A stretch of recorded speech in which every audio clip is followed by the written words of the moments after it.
Hello, everyone. Welcome to Superhero Rewatch. I'm Captain Logan, and it's time for the live Venom commentary. Look, it's Dan Torrey. Hey, everybody. How you doing? And it's been forever, buddy. It's good to have you back. I know, it's been too long. We've been talking about doing this for a bit. We tried to do it a couple of weeks ago now, right? And our schedules just didn't line up, and now we finally made it happen. So, yeah, and hopefully the first of many to come.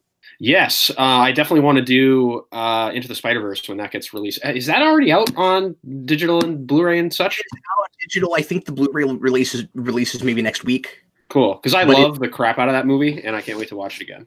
Yeah, it'll be fun. So we will be doing that one very soon. If not next week, the week after. But that should be happening really shortly. So anyway, I want to get back to regular superhero commentaries again. I'm doing this under the Superhero Rewatch title. I did a pilot for this months ago with the first episode of Arrow, which did pretty well. And I thought, why not start doing more of our commentaries with a live audience? Sometimes folks will mention things that we haven't thought of or engage us in interesting conversation. And when we have movies, this may or may not be one of these, Dan, but when we have movies where we kind of need to fill time and we don't have a lot to say about certain scenes, it's very helpful to be able to interact with folks. Yeah.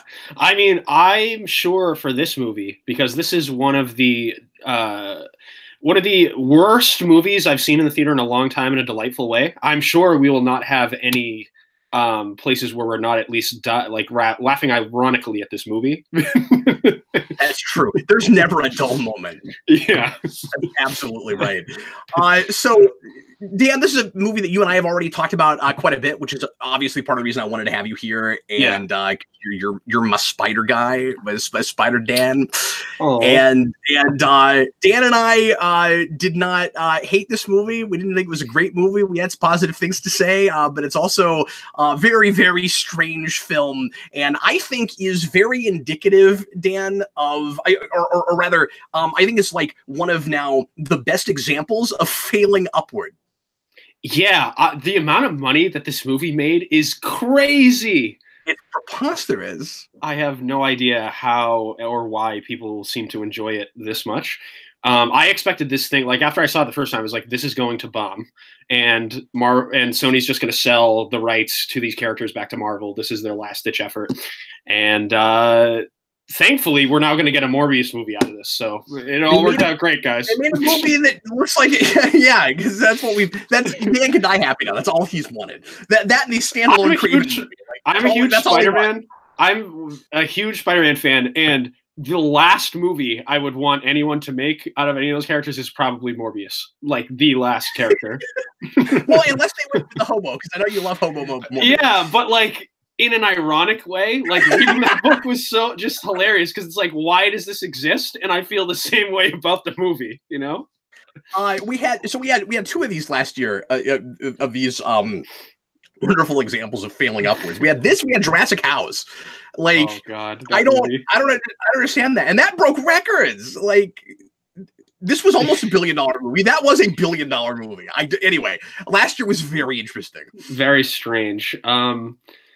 Yeah, it's going to be interesting to see like how Jared Leto like is unreasonable in his method acting on the set of Morbius. I hope he like dumps blood on people or something, because he'll do something stupid, you know, to like be all edgy and be in character or whatever. Eric and I had a conversation about that last week. Actually, we were talking about that. And I was like, oh my God, he's playing a vampire. He's going to totally bring blood to set. Oh God, that guy. So anyway, shooting live. If you are with us right now, thanks so much for joining us, and feel free to leave comments during the show. We will not answer every comment. Some things that we find interesting, we'll talk about. If you want to make sure that your comment or question gets read on air, you can use a super chat. We certainly appreciate the support. And you'll want to, in order to watch with us, click on the link in the description. That will take you to the Rabbit Room, and that will allow you to. And this is Dan's first time using the Rabbit Room. That will allow you to see exactly what we're seeing as we're seeing it, and you won't be any more than 1 or 2 seconds ahead or behind. You won't have to sync up with us. If you're watching after the fact, because of how time and physics work, you, of course, will have to sync up with us, and you'll want to use your DVD, your Blu-ray, your digital copy, however you want to watch it, and make sure to get it past all the menus into timestamp 0 and get ready to press play when I say now. Dan, let's go ahead and start the film and get right into it. Sounds like a plan, my dude. Everybody, please press play right now. Everybody press play now. Dun, dun, dun, I can't wait for the Eminem song. I'm so excited. Oh, the Eminem song is so gloriously bad. I love it. Do you think they should have opened it with it? You think they should use that for the absolutely. Absolutely. Are you kidding me? That should be behind the Sony logo right now. I don't know what hit him. It's the most like dated thing I've seen a movie do in a long time. The Columbia chick it gets like assimilated by a Venom symbiote. No, the Columbia chick should just be Eminem. Oh, holding a torch. Rapping. Yeah. This is so in association with Marvel thing is so weird. Yeah, it's like they gave us begrudging permission. So the first thing I thought in the theater was, oh, this opens like a Predator movie. Yeah, it kind of does. And I wanted to be careful not to get too excited when I saw space, and I was right to not get too excited by that. Space, the final frontier. Well, I don't mean just because I'm excited about space. You're just excited that they didn't do like the ultimate Venom thing where he's like a lab experiment, right? I thought we might like see the Planet of the Symbiotes or something. Oh, yeah, that would be cool. And so I was glad I didn't get too excited about it. I wonder how wacky they'll get with the sequels for this. I mean, you can go anywhere now. You can do anything. It is, like I said, it's like I felt after Jurassic House, where I was like, okay, nothing's off the table now. Jurassic Park, you go in space after that. Yeah. I'm going to be very interested to see, because obviously Carnage is going to be the next thing they're going to do, and he's going to be neutered, and it'll be dumb, but everyone will go see it, and it'll make money. And we'll probably get a third one. I just wonder, like, after the second CGI symbiote bad guy gets defeated, what are they going to do to mix it up? Or are they just going to, like, keep having Venom fight CGI symbiote bad guys? It's going to be like Iron Man constantly fighting bad Iron Mans, except not finding ways to make it interesting every time. Yeah. I imagine. And most of the time when Iron Man fights other Iron Men, it's not interesting. So you have a high bar here to follow, Sony. But yeah, what do you think they'll do? Like, what was that big event that also got a video game after Maximum Carnage? With Venom, separation anxiety. Yeah, maybe they'll do something with that, because they seem to want to go back to the 90s real hard. They seem kind of obsessed with this Lethal Protector stuff, which is so strange. Like, me and you went back and read those stories, and they are awful. They're awful. They are very bad. That is what is primarily inspiring this movie, and like. I get that it's hard to go to a lot more recent stuff because the most popular standalone Venom thing now ever was Agent Venom, and they can't use that character. Yeah, which is unfortunate because I wanted this to be a Flash Thompson movie. See, it's only unfortunate because we have this movie. It is not unfortunate that Marvel has that character and could eventually do something with him. What's unfortunate is that we've split him off like this. Yeah. Like, I want them to do Venom. I don't want Sony to have a Venom verse. It's going to be interesting because I guess Sony, I don't know what the guy's position was, but one of the higher ups at Sony gave an interview the other day, and supposedly they have live action Spider-Man television shows in development now. Oh, and crazy. They're like not announcing what they are yet, obviously.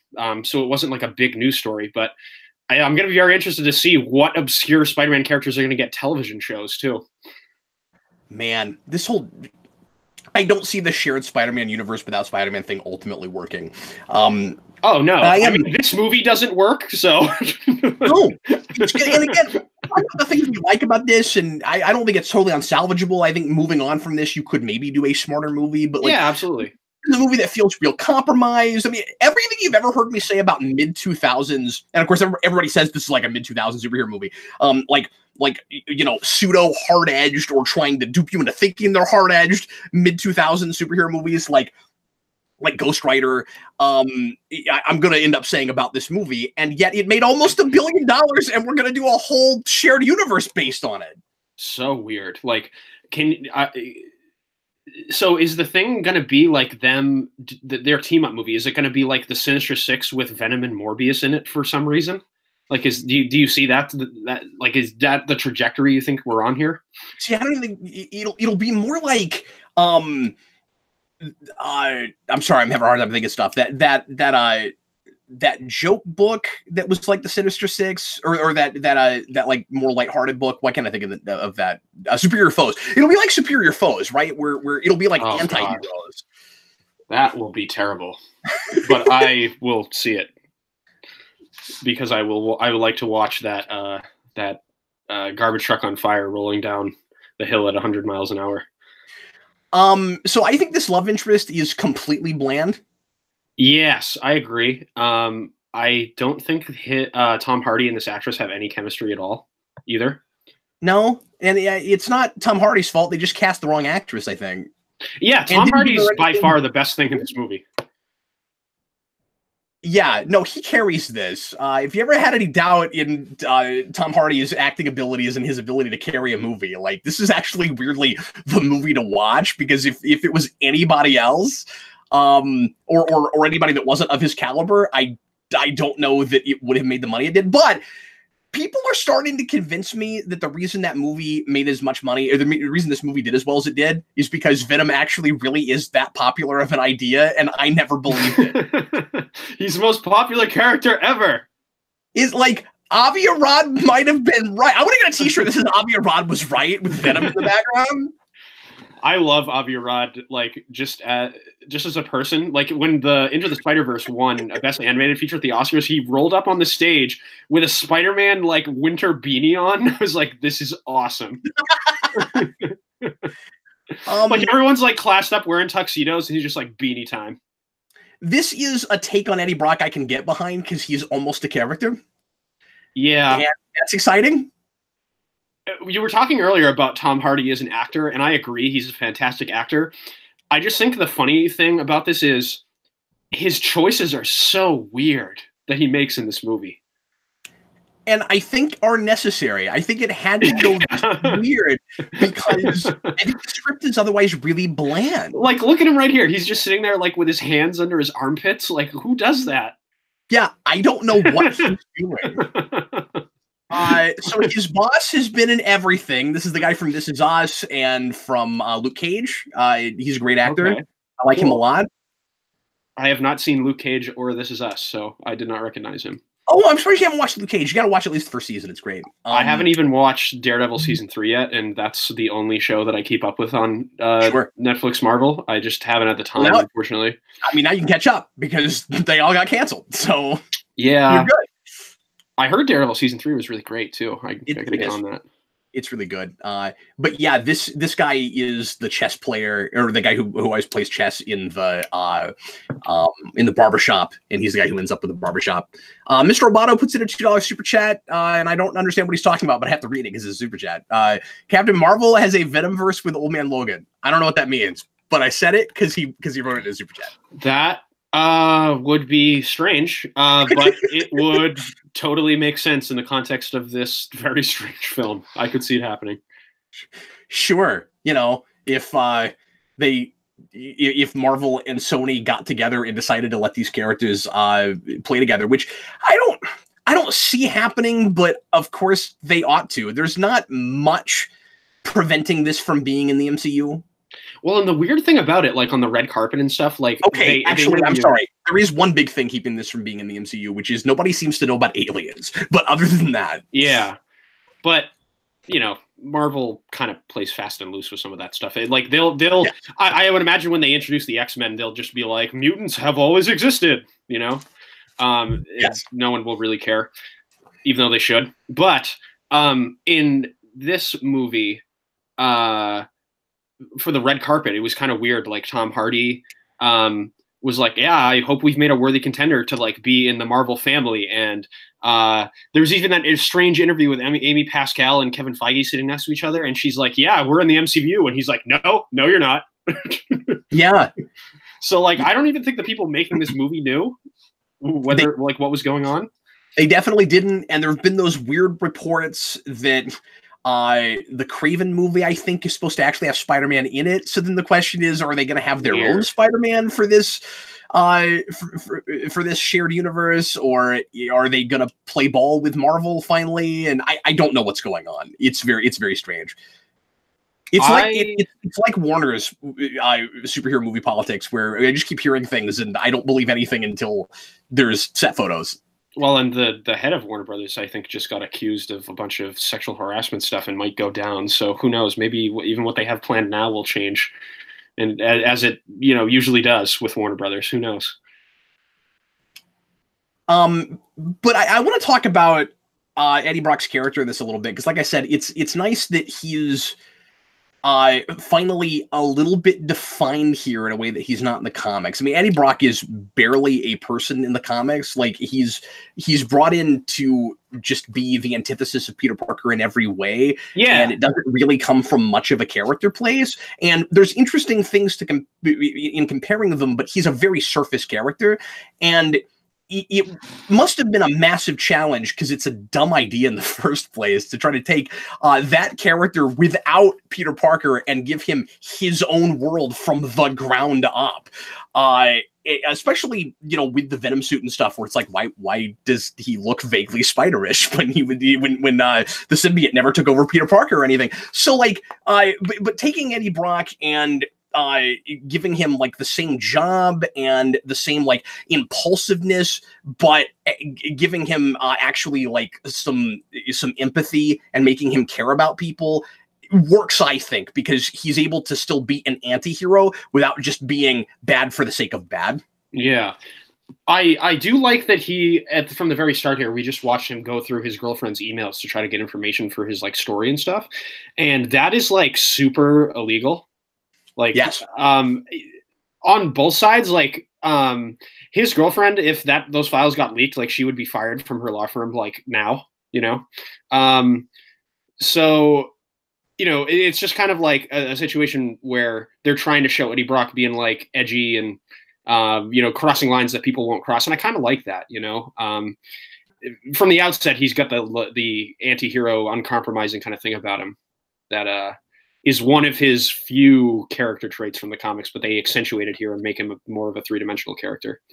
And it's kind of literalizing the Lethal Protector thing in a way, where, and it sort of comes from a place in the first place. One thing, because I really like the idea of Eddie Brock as a journalist, like going into like not being afraid of anything and going into any place with a camera and trying to expose corruption, and there's no spin. It's just, this is what's going on, and it's awful. I don't know why he's like a Vice News journalist, like back when they like were breaking stories, and it was just like journalists with a camcorder in like war-torn countries and stuff. I mean, he's more focused on like white collar crime and corruption, but it's the same sort of idea. I liked that as an idea as well. I agree.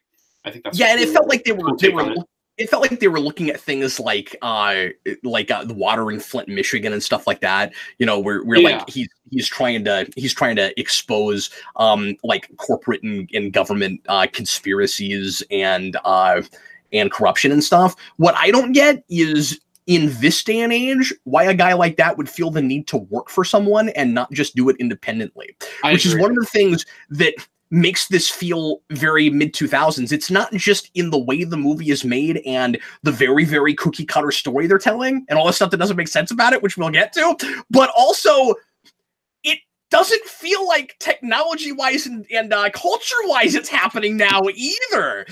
Yeah. Do you think it's kind of weird that they didn't take the opportunity to make Eddie's boss a little bit more of a J. Jonah Jameson or Robbie Robertson type character, more important to the story? Because we're not even like doing anything with Jameson in the MCU right now. I would have expected them to I don't know, make him a little bit more memorable, I suppose. Sure. And I could have seen that as a character that Marvel might have compromised on and let them use. Yeah, absolutely. Especially because Jameson's son is mentioned at the beginning. I thought we might see him. I thought that was weird as an Easter egg. Like, well, that's what you get in this movie as an Easter egg. Well, they're setting up the Man-Wolf film, right? So, of course, that's what they're doing. I'm not even sure if Dan is kidding right now, to be perfectly honest with you. We got the vampire movie. And then we got to get the werewolf one too. So why not?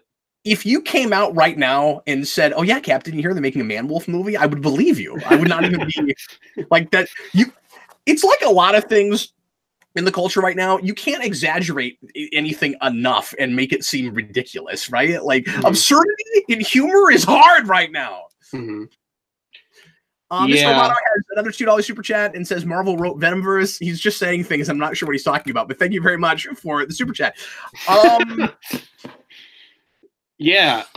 Wasn't Venomverse an event in the comics relatively recently? Yes. Yes, there is. Yeah, if that's what he's talking about. Yes, there is a Venomverse. I haven't actually read it yet. I read the lead up, which was not great, but it looked like a advertisement for the movie that Marvel Comics wanted me to go see, so I didn't bother reading it. I collect Venom because I'm crazy, so I had to buy it. But a lot of people really like this actor playing this villain. I think he's fine. I think he's pretty generic ultimately. I liked him as the pilot in Rogue One. I didn't think he really had anything to work with in this movie. Like, the script is so bad. Like, he gives a fine performance with what he has, you know. But I don't think the character is all that memorable, to be honest. He's real typical. Yeah. And he's one of those villains where we give him kind of an ideology and we have him just keep spewing it a lot so that it seems like he's more three-dimensional than he is. Like, there's something to him. But I don't know how he got this way. I don't know why he has this kind of might makes right mentality. Like, his whole thing seems to be like, I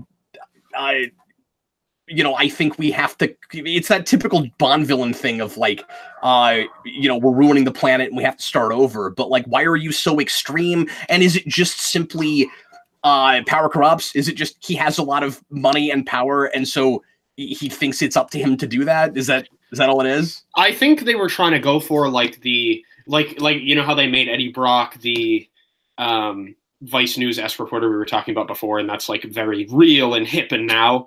I think they were trying to make him like the evil Elon Musk, like a industrialist, futurist kind of guy. Like, that's definitely what they were going for. So I think that's as far as they thought about it. They were just like, so yeah, what if Elon Musk was an evil supervillain? These are the things he would say, you know? Yeah, and that's fine and all, but like, let's not pretend we haven't seen that in movies 6,000 times. Oh, absolutely, yeah. Like, okay, the only difference is this guy has the technology to go to space.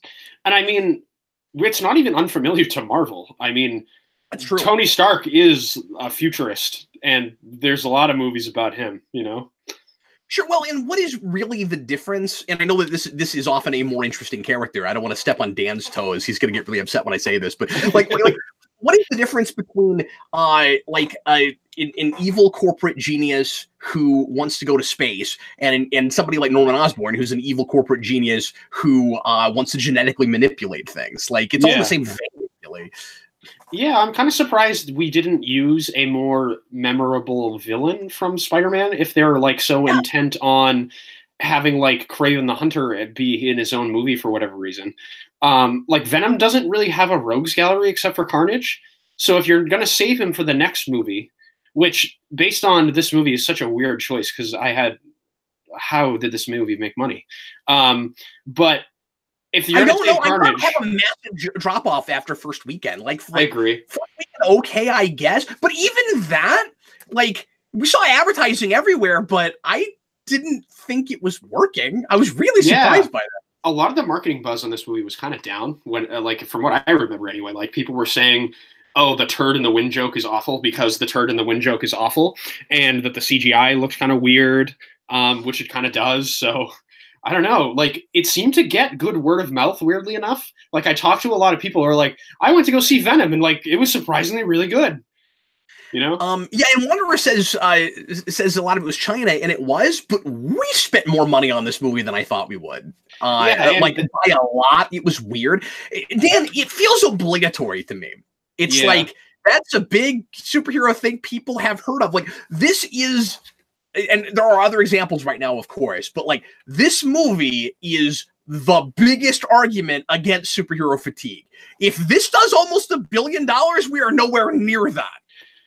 Yeah. I mean, I personally have superhero movie fatigue. I don't know if it'll seep into the wider culture at all.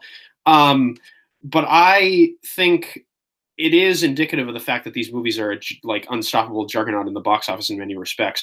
Yeah. One of the things that someone said about the China thing you mentioned, um, even if this movie made a lot of money in China, Hollywood hasn't really made moves where, like, if a movie bombs here and makes a lot of money in China, they make sequels. Like the Warcraft movie broke every conceivable record for box office sales in China and bombed here, and they're not going to make sequels to that for whatever reason. So, no, you're right. I don't think even it did okay here. It did pretty well. Yeah, it did well enough that Sony is freaking out like they did with Spider-Verse and like, we're going to make 1 billion more movies. Yeah. Dan's already bored. Like, he's about to fall asleep just watching this.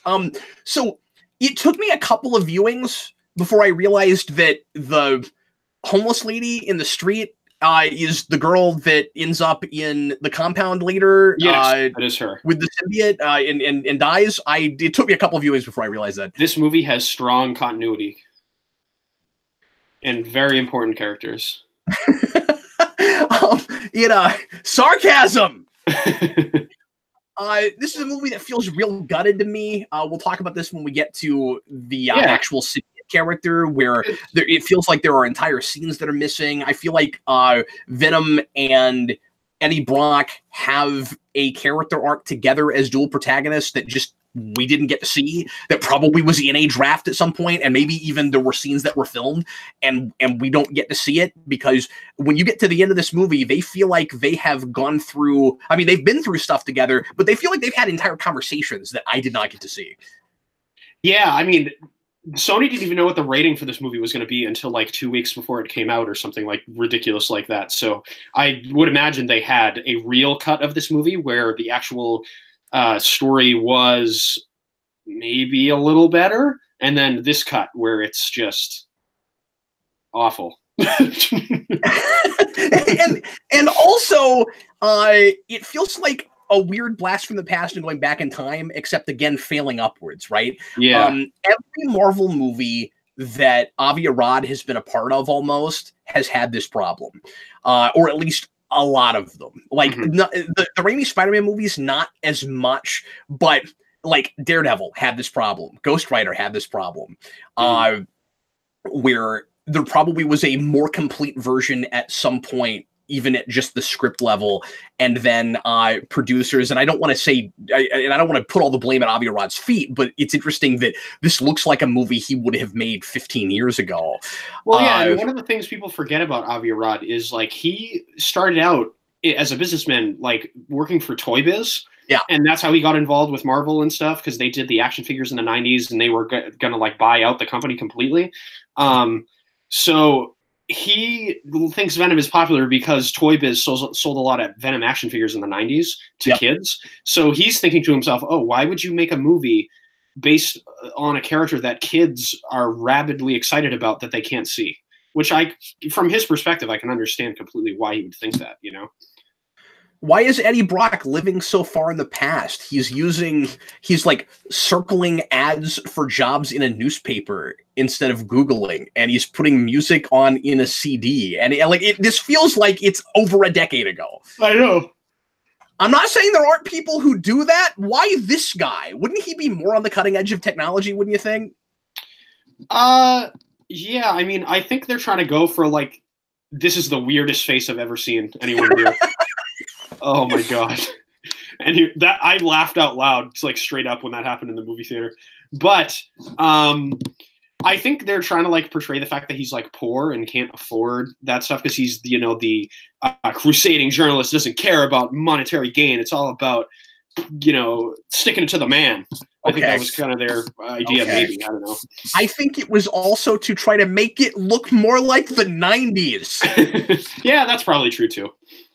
And that has a lot to do with it. Why not just make it a period piece? Wouldn't this whole Spider-Man shared universe without Spider-Man thing work way better if we just set it in a different time period and made it, like, way disconnected from MCU? I didn't even think of that until just now. But that would be a really good way to do that. just set it like there would be no vague. We wouldn't be confused about anything. Just do what the X-Men movies did and set it in the past. Yeah. I don't know if there's anything that in this that specifically sets it in modern day. Like, I've only seen this movie once, so I don't really remember. Well, people looking at YouTube videos on their phones and stuff, like there is some of that in this movie. But it's like Eddie Brock himself feels like he's a 90s guy. He's from 1994, and he was transported to this movie. Yeah, his apartment is very much like that. I do appreciate in his apartment, it's kind of cool how they have the like the weights that because like in the comics and everything else, but Eddie Brock is kind of like a bodybuilder type. So I thought that was kind of a cool nod to the character's origins and such.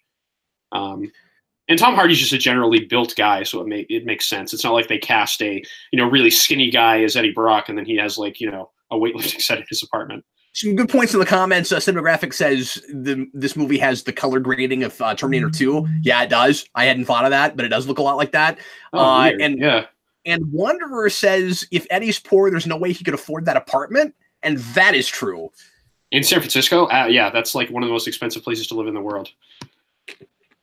And the only reason we're setting it in San Francisco is because of the Lethal Protector, Venom minis, because they all from the 90s, those all took place in San Francisco. That was kind of like Venom's New York. Mutale in the comments mentions that. Give me a second. I gotta find it again. Because I've lost my train of thought and I forgot what he was talking about. And there have been a lot of comments since then. All of a sudden, I'll find it. Oh yeah. There's also drones in this movie, and that makes it more modern. Oh, that's true too. And just all the cars and stuff. Like it is a modern looking movie, but the script's not. Or at least things in the script are not. So, I am very, very confused, and I'm going to have a hard time not harping on this for the remainder of the commentary, Dan. Yes. I am very confused about the symbiotes and how they interact with human beings in a lot of ways. I don't know what makes Eddie Brock special and what makes him more compatible with the symbiote than someone else.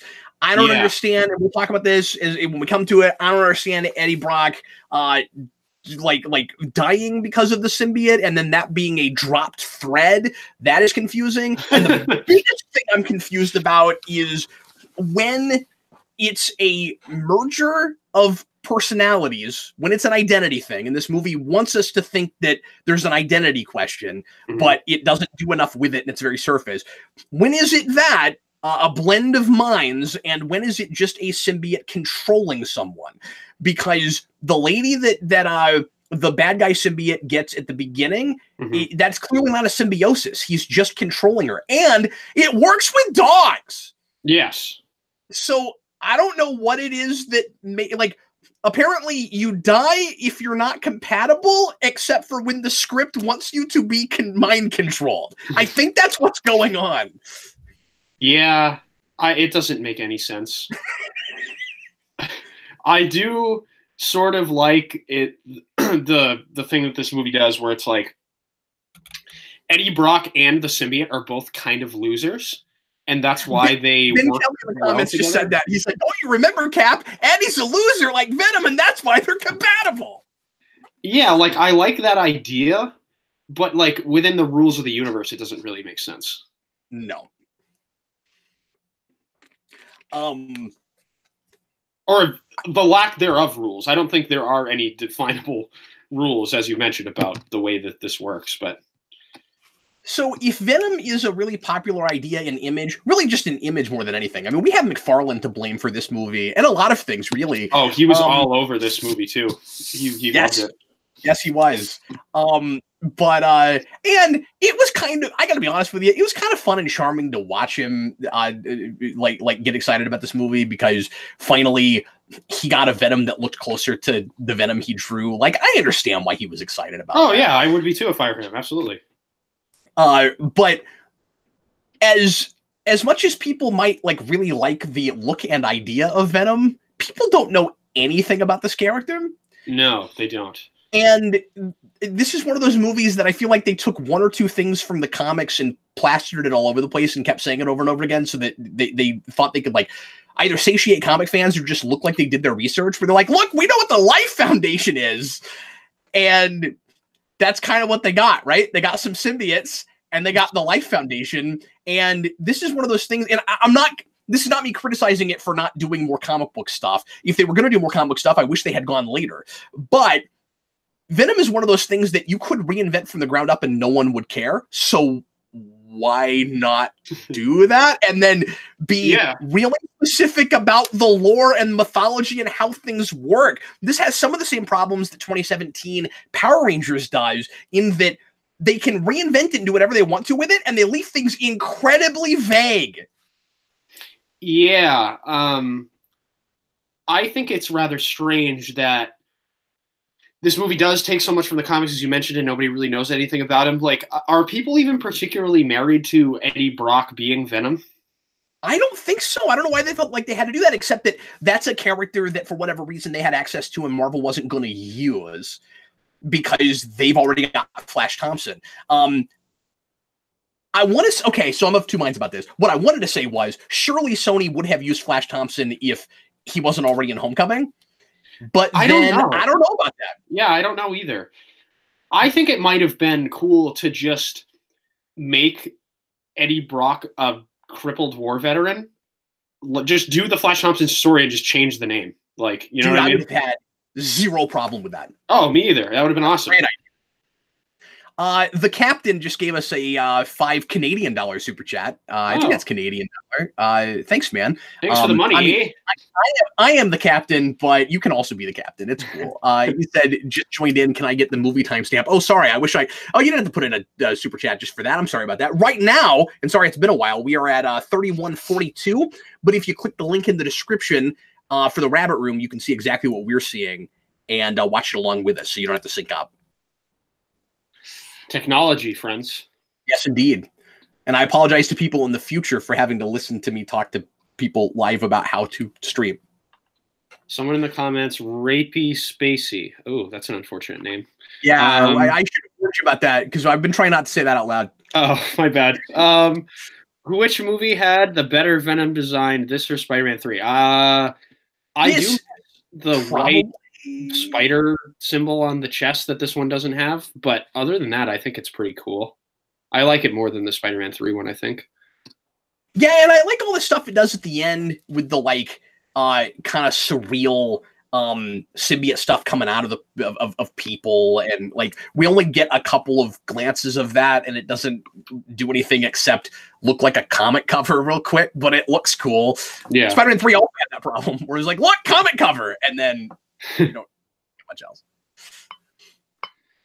This reminds me of the scene from the first Spider-Man movie where that guy is yelling, "You mess with one of us, you mess with all of us."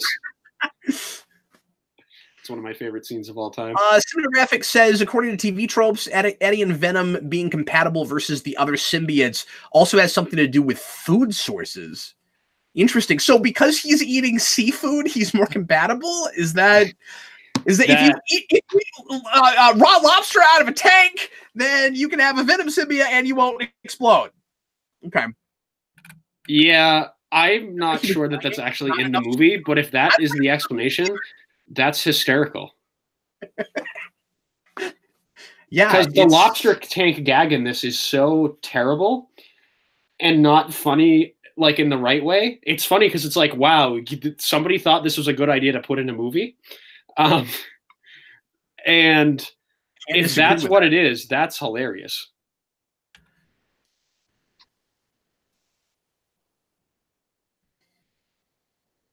The way Tom Hardy talks in this movie is so strange. I feel like he's like half whispering all of his lines.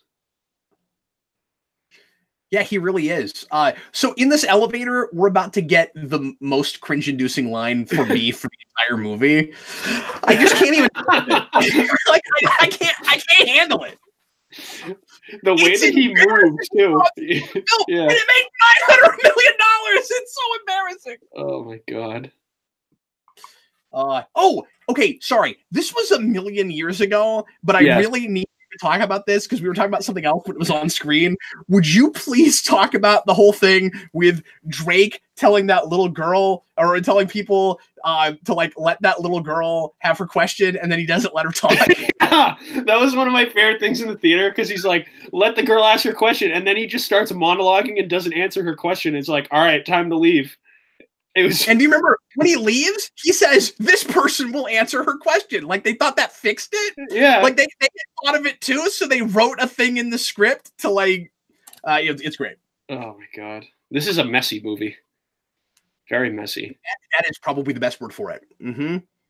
I want that to be the box art. Dan Torrey calls it messy. The critics agree. Venom is messy.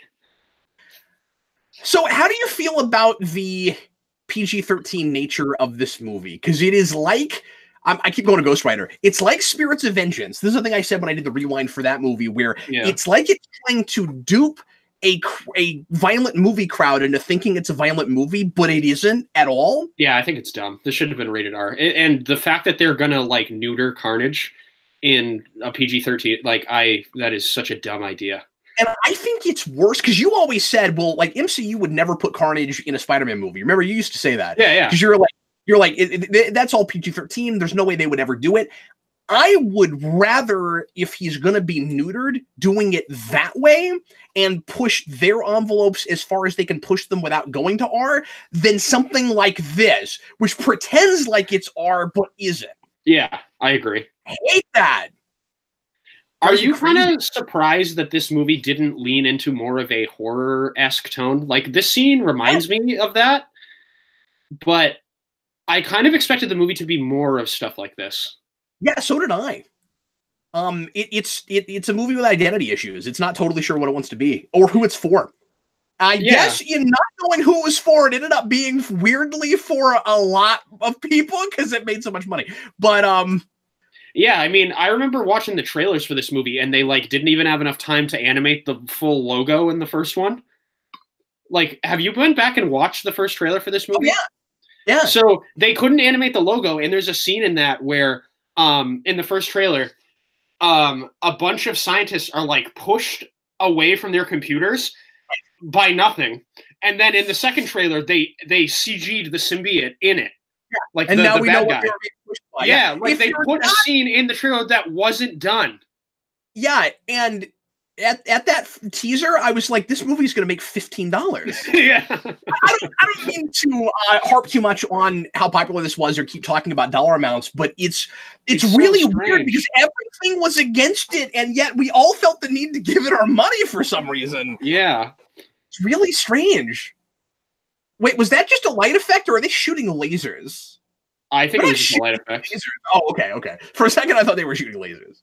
But their bullets are large. Like, did you see that? And where did they get this Jeep thing from? That's a record. I think that is the first time in history Dan Torrey in any commentary has ever commented on the size of the bullets. Well, like, did you see like the large boom that it made when they shot the ground? Well, terrible shots, by the way. They still haven't hit him somehow. So I can't believe that after Star Trek Nemesis, we've got this dune buggy scene with Tom Hardy in it. So Dan, I have a slightly different read on that teaser with the logo thing than you do, and I'd like to comment on it. Sure. Because you keep saying, well, and you're right, because all the stuff that's not unfinished, it does feel like that, where it's like they didn't even finish the logo. I thought the idea was, well, we're going to do the Batman 89 thing where we don't have to say Venom because everybody knows what Venom is, and we'll just put a V there. And we're like, oh my God, Venom is coming. And we're seeing that and going, that is so dumb. The general public is going to have no idea. And then it does this well, and they might have been right. Yeah, and the second trailer for this movie kind of did that too, where they just had like an animated like version of the face at the end, or at least in one of the trailers they did that. I don't know if it was the second one or one of the subsequent ones, but the teaser. No, I don't think the teaser did it. I think you're absolutely right. No, yeah, right. it was just the V, and then one of the later ones did like the face, and then it changed into Venom.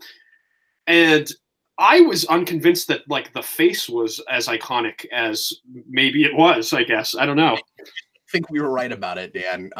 So yeah, this scene is supposed to make me uncomfortable, and it does. Yeah, but I don't know. It's just this. Okay, so it just feels like gross for the sake of gross. Again, like they're trying to appeal to the crowd that thought this was going to be a like darker, rougher, maybe even raunchier movie, but it's not that. So we just have these token things. Like this is not a movie I would expect to see somebody throwing up in. But a rated R movie that is actually consistently rough and tumble, maybe. But I'm also confused because I don't know what the symbiote eats. It complains about things not being live, but then it goes for frozen tater tots. Tater tots? I don't understand. Yeah, I don't get it either. And I don't know if he's being controlled when he's doing that, or if the symbiote's just making him hungry, so maybe he doesn't know what it wants to eat. I don't know. Who knows? You know what would be awesome? If the movie knew, because I don't think it does. Yeah, I agree. That would be great. Romello Malone says, speaking of the Venom trailer at the end, where we see Venom eating a criminal, I think the We Are Venom line is better in the trailer than in the actual film. I agree. I also think that whole thing is weird because they give you the last scene in the trailer, and I complain about with Sony a lot. It drives me nuts. You remember the Amazing Spider-Man 2 thing, where like they give you the manhole cover at the end. I'm like, oh, that's the last frame of the film. Okay, yeah, that is kind of weird. The reason it bugs me here isn't because they ruined the last scene of the movie. It's because the lines in that scene in the trailer make it sound like it's like first or second act stuff establishing what the movie's about. Yeah. And then it's at the end of the movie, and I'm like, and it made it feel too short. I left the theater the first time I saw this going like, oh, that's it? Like when they like, and maybe I wouldn't have felt that way as much if I hadn't seen that trailer, but I was like, I really didn't expect that to be the final scene, and I'm not convinced that at one time that was earlier in the movie. Mm-hmm. Yeah, maybe it was. Do you think it's kind of strange that they started with like Venom's origin in this instead of just having him be pre-established or something? I mean, it's the obvious way to go because the people that are making this movie, again, are from the 20-year-old mentality that everything must be an origin film. Now, to be fair, MCU does a lot of origin films too, but their track record came out. Yeah, their track record is pretty good of those feeling like stories that if they didn't need to be told were worth telling. This is your really generic obligatory, well, the audience is stupid, they better get an origin. No, this would have been a much better this would have been a really good place to do the he's already Venom thing. Yeah, like I kind of expected him to do the comic book thing where at the beginning of Lethal Protector there's kind of like a recap like, oh, Spider-Man and Venom were enemies and he moved to San Francisco and now he's doing his own thing, and that's how we get around using Spider-Man. Like, Spider-Man exists, but we're just not going to deal with him because he's over in New York and Eddie's here now. Like, that's kind of what I expect them to do. But really great point from Mutale. Yes, that's what I thought too. He says the We Are Venom line makes no sense because the symbiote is named Venom. Yeah, exactly. And again, they're not really a blend of personalities. Like, I like Eddie Brock and Venom talking to each other in his head. It is my favorite thing about this movie. And I think a lot of that is actually pretty well done and fun, and I like the voice for Venom, and I think he has a real fun, quirky, weird personality. I'm fine with that all in his head. Outwardly, you should have a hard time telling where one begins and one ends. Yeah. And I'm not just saying that because of comic books. I'm saying that based on what they're giving us. Mm-hmm. If he's going to say We Are Venom, I just feel like there should be more of a blend like that. And it sucks that he's already called Venom because they are not together as an entity Venom. It is a symbiote called Venom and a dude named Eddie Brock. They are not together Venom. Well, and the weird thing with that is, like, the reason why Venom has his name is because the symbiote and Eddie Brock both hate Peter Parker and they want to be his poison, you know? So, like, they didn't really even bother to come up with a reason why that would make sense for them to say things like that, you know? No, instead, they made the symbiotes a race of people, or an alien race that feels like it was invented by the early architects of Image Comics. Which was? like in real life, where it's like so those guys made an alien race, and because they all like just have those edgy names. Yeah, and it's so dumb. And like I want to love the absurdity of that, and this is a movie that is in some ways like acknowledging and embracing its absurdity, but it doesn't work for whatever reason in this context. No, I think it's just that this movie fails so often at suspending your disbelief that's like those things like that become more obvious, you know. Like if that was the only problem in a much better movie, you wouldn't really take that much issue with it, of course, you know. Absolutely. But and a more confident movie. Yeah. Oh, this is the dog that the Venom symbiote possesses later in the movie, right? Yeah, which based on what we've heard from earlier, it should explode, but it doesn't. It just controls it. Something about Eddie Brock and that dog. Something they have. They're special, you know? Right, but if the symbiote stayed in the dog, would the dog be dying? But then eventually, if they decided to stay together, it would not be dying. I have no idea. Because the big plot point at the end of the movie seems to be we get along now. Mm-hmm. And so there's no disease, or I'm not killing Eddie Brock anymore. They just completely drop it. They never talk about it again. Mm-hmm. Like it is and the reason that's such a big problem, besides just drop plot threads are bad, just in general. The reason that's a problem, Dan, is because Eddie like tries to abandon the symbiote because it lied to him. Like it's a big point of contention between them as a relationship. Well, and the symbiote's motivation throughout this entire movie doesn't make any sense, because at first it just wants to eat stuff. And then afterwards, like it has a character arc off screen where it's like, I like this place because it's pretty. And then it like, and then it's like, you know, jumps into battle and wants to save the city for no reason. So you have to imagine the symbiote like coming to like Earth and the culture of San Francisco and stuff happened in scenes that they just couldn't put in for whatever reason. Yeah. It's just amazing. Like that was one of my favorite things about this movie. The fact that the main character's character arc happens off screen. I was like, this is incredible. I've never seen a movie this bad before. It feels kind of avant-garde, really. We're gonna make a film so bad. We're gonna push envelopes. Our mentality is, if it's never been done before, it should be done, even if it seems counterintuitive and like a really bad idea. We're gonna prove to you that the only reason nobody's ever had a character arc off screen is because that's just against modern convention. But we're gonna make it great. Bag Studios and our buddy Bag Studios in the comments, $5 super chat. At first in the theater, I missed the X months later and thought she was living with this other boyfriend after a week. I haven't gotten over it. I mean, if I were her, I would have moved on from Eddie pretty quick based on what he did. I don't know why she even still stays in contact with him. Like he did something pretty shady and like resulted in her losing a pretty prestigious job, you know?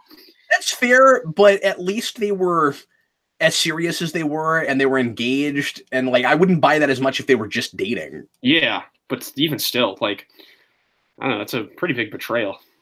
Yeah, but like she's not regularly keeping in contact with him. It's just like he called her and she picked up the phone. Yeah, like if I were her, I wouldn't pick up the phone. I don't know why she's still talking to him, you know? I mean, he just had like a freak out in a restaurant where he bathed in a lobster tank, like in front of her. Why? I guess I will praise it for not doing a love triangle. It does kind of turn that on its head, and it makes that doctor guy, somewhat sympathetic, if not really one-dimensional. Mm-hmm. It's kind of a really obvious way to make a person sympathetic, I guess, but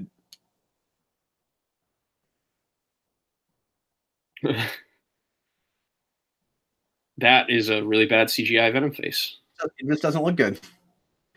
My audience responded to that scene. I feel like I've seen that 1,000 times. Yeah. How did the audience respond? Where they were like, "Ooh, this is cool." That was funny. They laughed at it like really hard. Weird. Yeah. Kojo in the comments. There's a name I don't recognize. Hi there. Thanks for joining us. I wonder if there's a symbiote named just Ralph. I hope so. That would be awesome. Yeah, I want him to be the big bad of the third movie. Is Ralph? I want Avi Arad to be the villain of the third movie. Oh my god, that would with be amazing. like with a symbiote. Because you could have him like do very little to no acting until he gets the symbiote, and then just have like Avi Arad's voice as a symbiote. It'd be amazing. One of my issues with this company is all the shady and straight up like homicidal things that this corporate tycoon does right in front of everyone. It's insane. I just don't buy it. Like, you'd think he would have to kill like his whole staff weekly and replace them because they keep seeing things that they're not supposed to see, and they might go tell someone. Like, he's really he seems in places concerned about people knowing too much, and in other places there's just a guard standing there and he murders someone. Yeah, the movie is not consistent about any of those things. Or anything, really. And that's what we're finding out. So why did he burn the tater tots? He was preoccupied by scaring the neighbor, and he felt really bad about it. Oh, I see. He felt bad. And no, I have no idea. I don't think that's what it is. And now we have to have our obligatory, oh my god, I'm just finding out that I have superpowers scene. And I'm bored, and I just want him to hurry up and Venom up already. I think it's funny. I don't want to wait for you to morph. And like, at least there was like a sort of a story reason for that. But like, I'm just like, I'm kind of bored because I'm not getting what I came to the movie theater to see. Yeah. I think it's funny when these guys like broke in there and they like had a handle on Eddie, and then he's just like, stay put. And then they point guns at him. Like, who does that? That's a good point. I like this part of the score a lot. Yeah. I think it's really good. I think the movie should sound like this more of the time, but the mistake in the score is this is the Venom theme, and we just don't get enough Venom stuff. So again, it ends up being an inconsistent thing where this should create the tone of the movie. This is what the film should sound like. And it can't because we made it an origin thing. Mm-hmm. It's Venom Begins. Yeah, but if it had a super compelling, story for like getting him and the symbiote together, like Batman Begins, I'm totally fine with Venom Begins. Oh, absolutely, it just doesn't have that. Some of the CG in this movie, like we've mentioned it earlier, but man, is it shoddy. It's not just shoddy, it's like everything else. Again, the word of the day, kids, is inconsistent. Because sometimes it looks okay, and sometimes it looks just embarrassing. Yeah, it never looks good, is the thing. Like, I don't know. I don't know if I can explain it real well, and I don't know if how much you disagree with me on this, but I do love the Venom voice. I don't know what it is. I really like it. It cracks me up. I don't think it's like bad or anything. I think the symbiote, the symbiote's dialogue in this movie is generally kind of endearing. Yeah, it's such a weird choice to make the relationship between Eddie and the symbiote the source of comedy in the movie, because it's definitely got that Marvel thing where we have to have an obligatorily humorous tone at points, even though this material doesn't really warrant it. Like what they did with Thor, like, oh, we're going to take like the high fantasy thing and make it into a screwball comedy because that's what Marvel is now. And this kind of has that to some degree, but I just thought it was such a weird choice that worked well to make that relationship the source of the comedy. Like, I wouldn't have expected that to be something I would like out of everything in this movie. But that is one of the things I can point to where I'm like, yeah, that was kind of cool. Yeah, and it's weird that it works, and kind of despite itself, I think. Yeah. But, I never like it when we do stuff like this. I don't know about you, but like, this is just a visual thing for the audience. And if it was just a visual thing, fine. But like, he is clearly seeing Venom in a mirror, and that's just dumb. It doesn't make any sense. We are almost halfway through the film, and we're just now getting that dynamic, which should be the driving force of the picture. Yes. And if Venom shows up 15 minutes in, and this is going on right now, it is immediately a better movie. Mm-hmm. Yeah, I agree. Malik says movie the composer for Black Panther scored this. I didn't know that. Oh, weird. I think he did the best he could. Yeah, I mean, I didn't particularly remember the score from this, or really any of the MCU movies, except for some of the, like, the Avengers theme is good. But generally, the scores for these movies is pretty generic and paint by numbers, and they're not very, very memorable. And this kind of had the same thing with me. I wasn't really, like, humming any of the tunes when I walked out of the theater or anything. Well, and like different scores are meant to do different things, right? So like I am totally cool with a pure atmospheric score. Yeah, absolutely. Is what this would be doing if it got to keep doing the thing that sounds cool through more of the movie. Because I mean, like, you know, the Dark Knight score is wonderful, and you're not going to hum that either because it's not meant to be hummed, right? Oh, I love the Dark Knight score.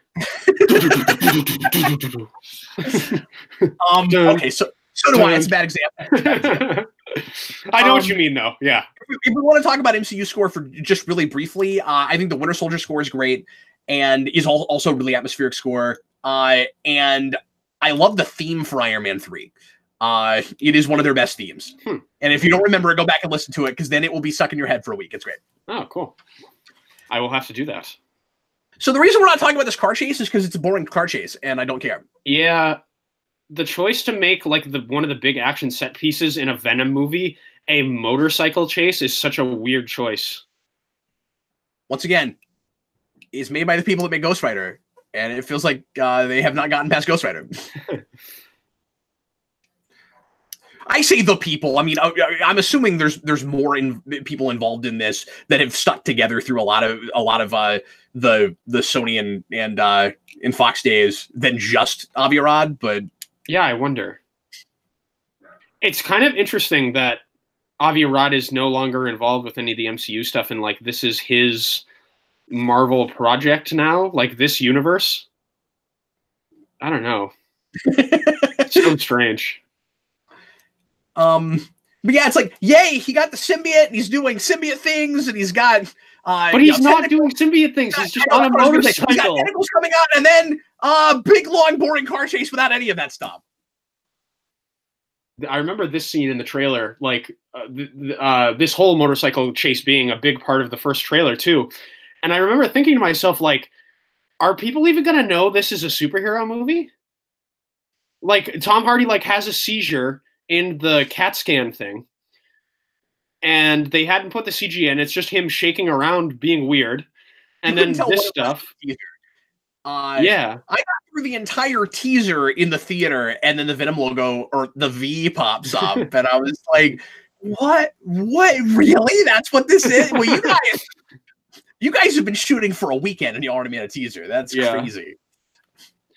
This seems like a last-ditch effort for Sony in a lot of ways. Like, if this movie isn't successful, like we're making this movie on almost a shoestring budget for a movie like this. I actually don't know what the budget was, but it feels that way. It does feel that way. And then like, if this isn't successful, we're kind of like going to put this Spider-Man thing to bed and move on. 100 million. 100 million? Yeah. What's the ballpark for a movie like this? Like when the MCU usually, is it a lot higher? It's closer to 2, I think. Oh, okay. That makes sense. At the time.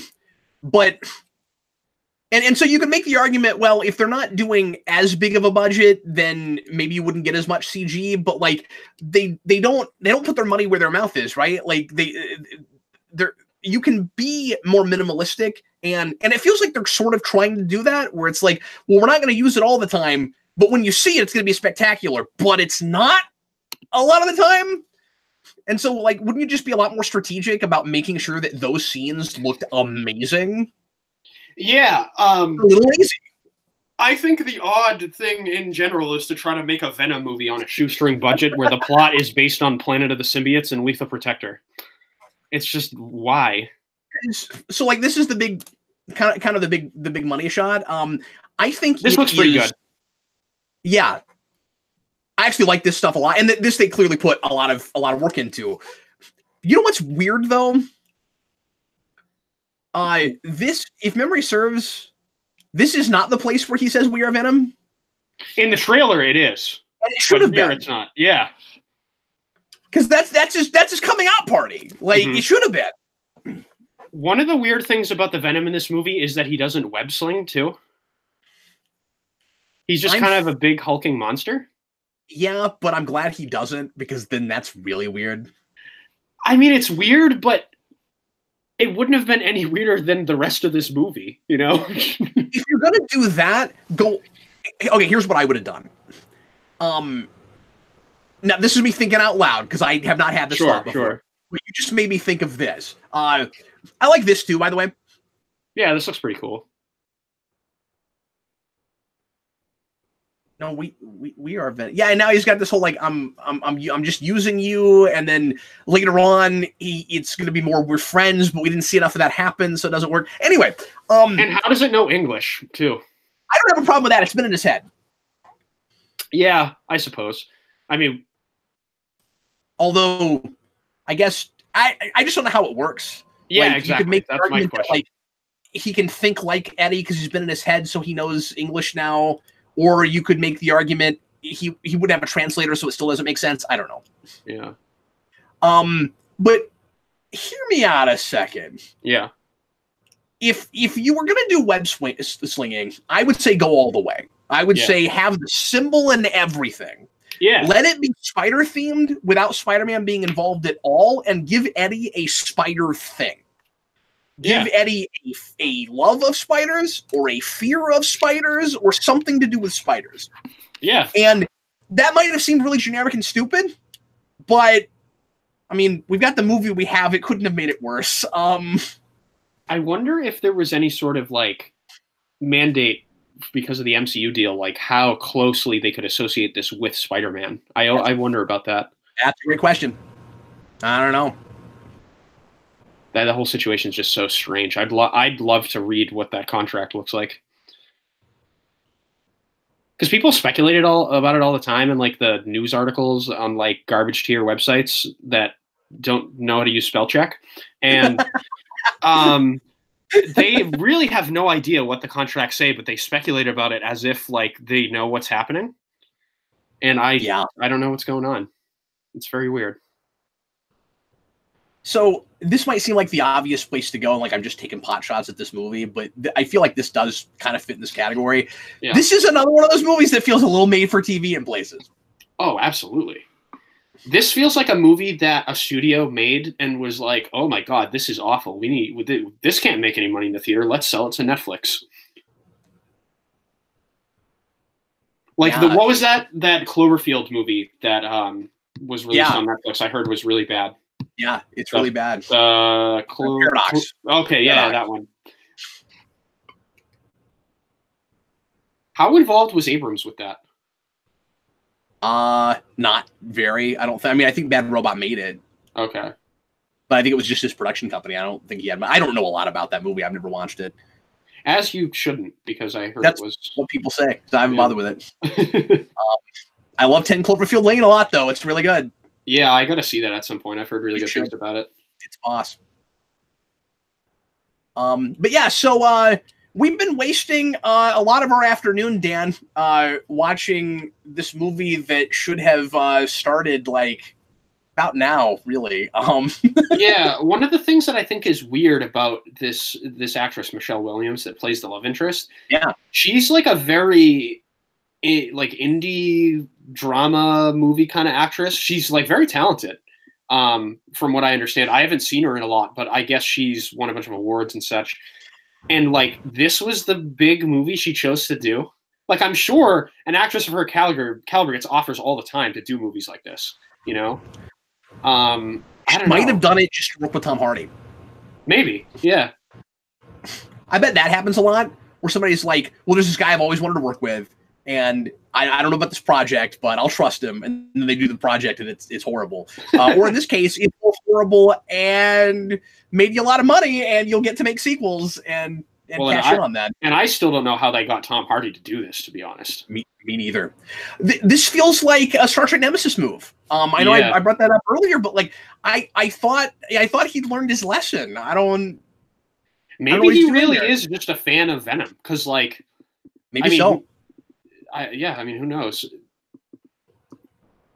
I don't know a lot about him personally. I don't know what his interests are.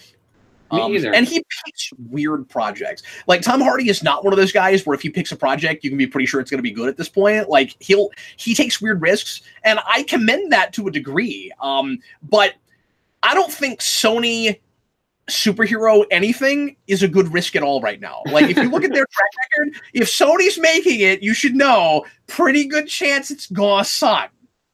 Yeah, I mean, Sony gets a bad rap for their Spider-Man movies, but to be honest, the only one that I think I don't enjoy at all is Spider-Man 3. But forget your personal opinion on it, and just look at like how the universe reacted to those, and how they didn't do as well as Sony expected them to. Like they have a reputation. So Amazing Spider-Man 2 and Spider-Man 3 were the two ones that were generally perceived to be bad. Yeah, I know. The point I'm trying to make right now, though, is they have a reputation for like people are very all or nothing about this. I'm not talking about what actually happened. I'm talking about what the perception is. Oh, okay. People talk about Sony with Spider-Man as except now with Spider-Verse, having like dropped the ball ever since Raimi, and like Amazing was polarizing. Remember, a lot of people didn't like that movie either. Yeah. And it did just okay. But all I'm saying is when you look at the fact that they had to stop their whole franchise and suck it up and get together with Marvel to make more Spider-Man movies, if I'm somebody as high profile as Tom Hardy, I'd wait a while and see what the next one or two things they made were before I jumped in. Yeah. That's all I'm saying. I mean, if I were him, I would have waited to be cast in the MCU, if anything. Yeah, exactly. Because I'm sure Kevin Feige and the guys over there would love to have Tom Hardy be in something. I mean, he's a pretty big name now. So somebody in the okay, I didn't realize that. Somebody in the comments confirmed a thing that said a thing that I just looked up and confirmed. I never thought to look it up. The Venom voice is Tom Hardy's voice. That's really impressive. I didn't know that. Oh, that is cool. After Bane, we shouldn't be surprised, though. He is a master at creating a sound you've never heard before because it's crazy. Yeah, he's really good. He did it twice in this movie. Yeah, he's really good with like characters that have weird speech patterns or really speak very much. Like, I don't know. Like in Mad Max, he has kind of a voice thing as well.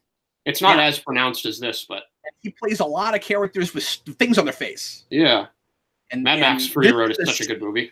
This is a CG, yeah. This is a CG thing on his face, but it's still a thing on his face. Yeah. But it's not like the whole time.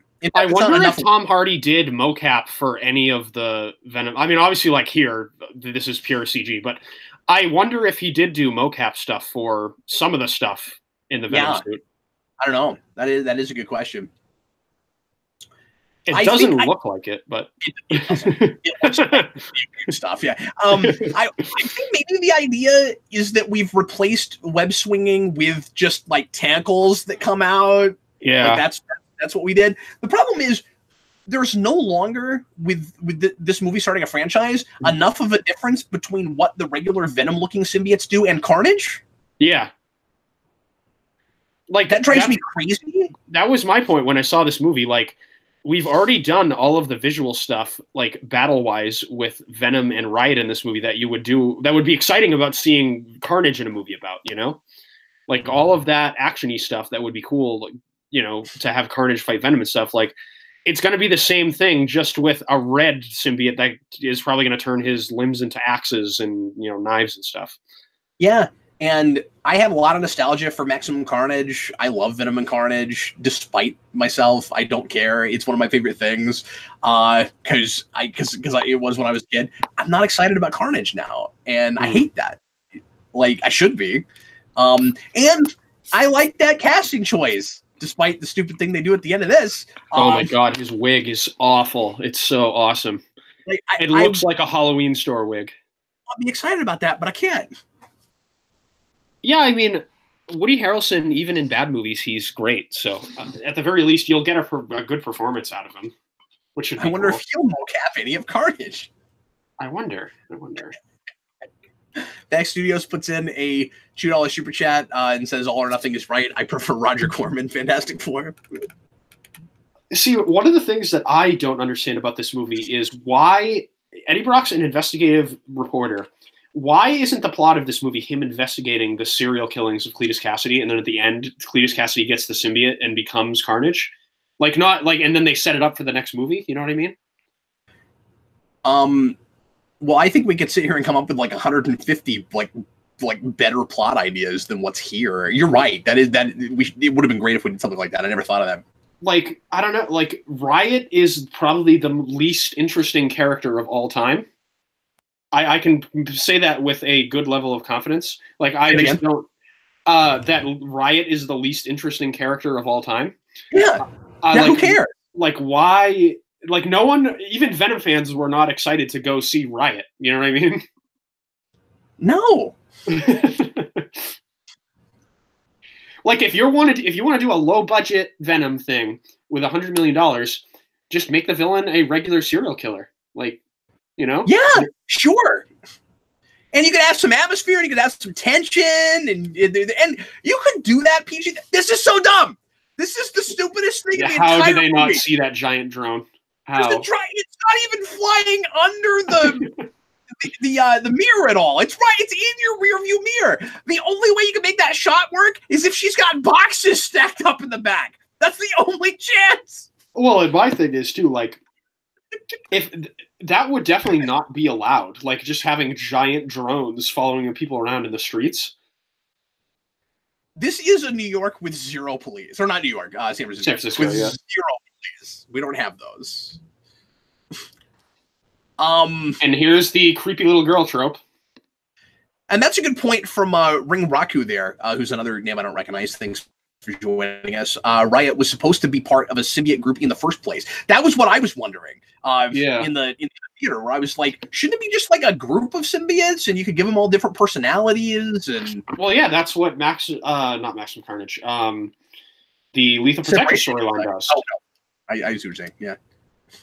I mean, that's like most Venom stories, though. You know, evil symbiote that's more evil than Venom is coming around. Okay, so here's the big plot point. Oh, he's killing him, and then Venom says they don't know what they're talking about, and so it's possible that they're wrong, but later on we never follow up on it, so I don't know what's going on in this scene. Yeah, this is super weird. Did a $10 super chat. Thanks, buddy. If Sony was creative and bold enough to start off the amazing movies with an older established Spidey like Insomniac did with Spider-Man PS4, I think Garfield would still be our Spider-Man. I think that would have been a cool place to start even back then, and I think those might have done better if we started, getting completely away from Origin.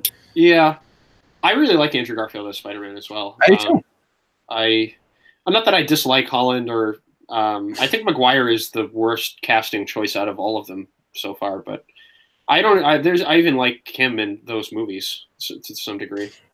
But yeah, that's what they should have done with us. With this, excuse me. He should have been Venom already for like 5 years. Absolutely.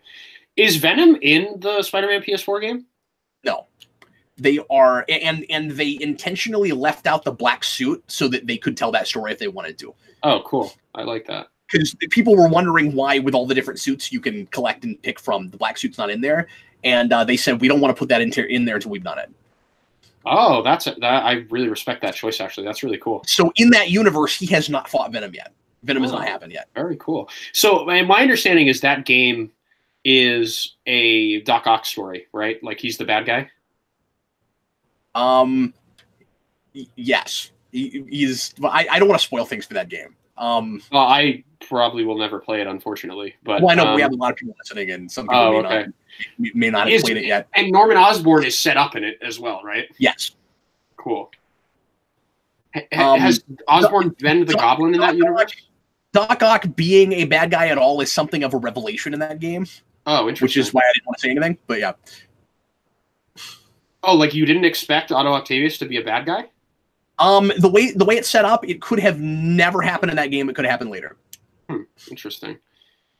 Did they say that Osborn has been the Goblin before in that game? No. Or is it? Oh, okay, cool.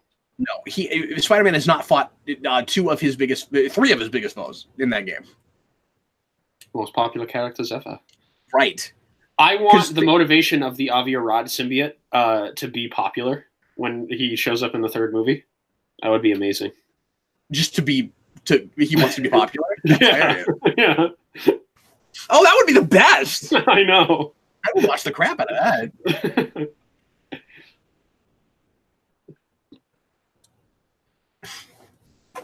You're bleeding all over my lab coat. Best line of all time. So, because no one's wearing a lab coat. No, he didn't say lab coat. He said you're bleeding all over my lab, go. Oh, I thought you said lab coat. Okay. No. But that would be very funny. But yeah, so this Carlton guy, it goes without saying, it's kind of convenient that he also is able to merge with a symbiote without exploding. Yeah, we're not told why at all. Maybe it's diet. They easily could have put a cool explanation in there, like, despite Eddie Brock's outward appearance of being a loser, there's something in him that the symbiote sees, like he's a strong host or something. And they could have paralleled the characters, like he has the same strength of character that Eddie has, but he just uses it to do very evil things or something, you know? The thing Dan keeps asking for is trying. Yeah, like a story and all those kind of things, you know? The way he said the A word there was very funny. Very strange. This is one of the first times, if not the first time, I've ever seen Tom Hardy fake an American accent. He goes for like the weirdest made up. Yeah. That delivery is pretty funny. So Riot just looks like a giant pile of poop in this. Yep. Like they're not even at all creative with the design, which I was kind of upset about. Like the evil symbiotes in the comics, like Shriek and stuff, they all have like very distinct visual designs and stuff. Like I don't know, they could have done something really cool. Why didn't like Shriek is the other symbiote villain that is the most visually distinct? Like I don't know why they didn't use her rather than this guy. You know? Shriek's not a symbiote. Is she's not? I thought she was. I thought she was the one with the hair. The symbiote with the hair, the woman one. No, that's not Shriek. Oh, really? Shriek is Carnage's girlfriend who has like screamy powers. Oh, you're right. You're right. I know who you're talking about, and I can't remember her name right off. But yes, that's not Shriek. Okay, I just looked it up. You're absolutely right. I do like the idea of Shriek being a villain in one of these. I think that's a great idea. Yeah. And getting together with Carnage. And I like Shriek a lot. But okay, so this movie is all about Scream. That's what it is. That's why. This movie is all about being as generic and cookie cutter as possible, and then occasionally throwing things at you for eye candy that, as a comic fan, you maybe would have wanted to see, and then do nothing cool with it. So we're about to get Bride of Venom, and it actually is one of the coolest looking things in the movie, and it's there for like 10 seconds. I've never read that story. Is that story like cool, or do people just like it because the cover is cool? The default for everything until we get to Agent Venom, generally speaking, is people like it because it looks cool, like Spawn, both of which made by the same guy. Yeah. Could we do something with this? Like, we got the face for 6 seconds, and then it's already pulled back. Like, do a story thing with that. Yeah. Have Venom get back in his head and be like, oh, she's more fun. I like being over there. Or, oh, I left her because she's not you. Or something. Anything. The way that they, like, deal with people killing people in this is so strange. Uh-huh. Like, she just bit someone's head off and, like, is about to be fine about it in, like, 3 seconds.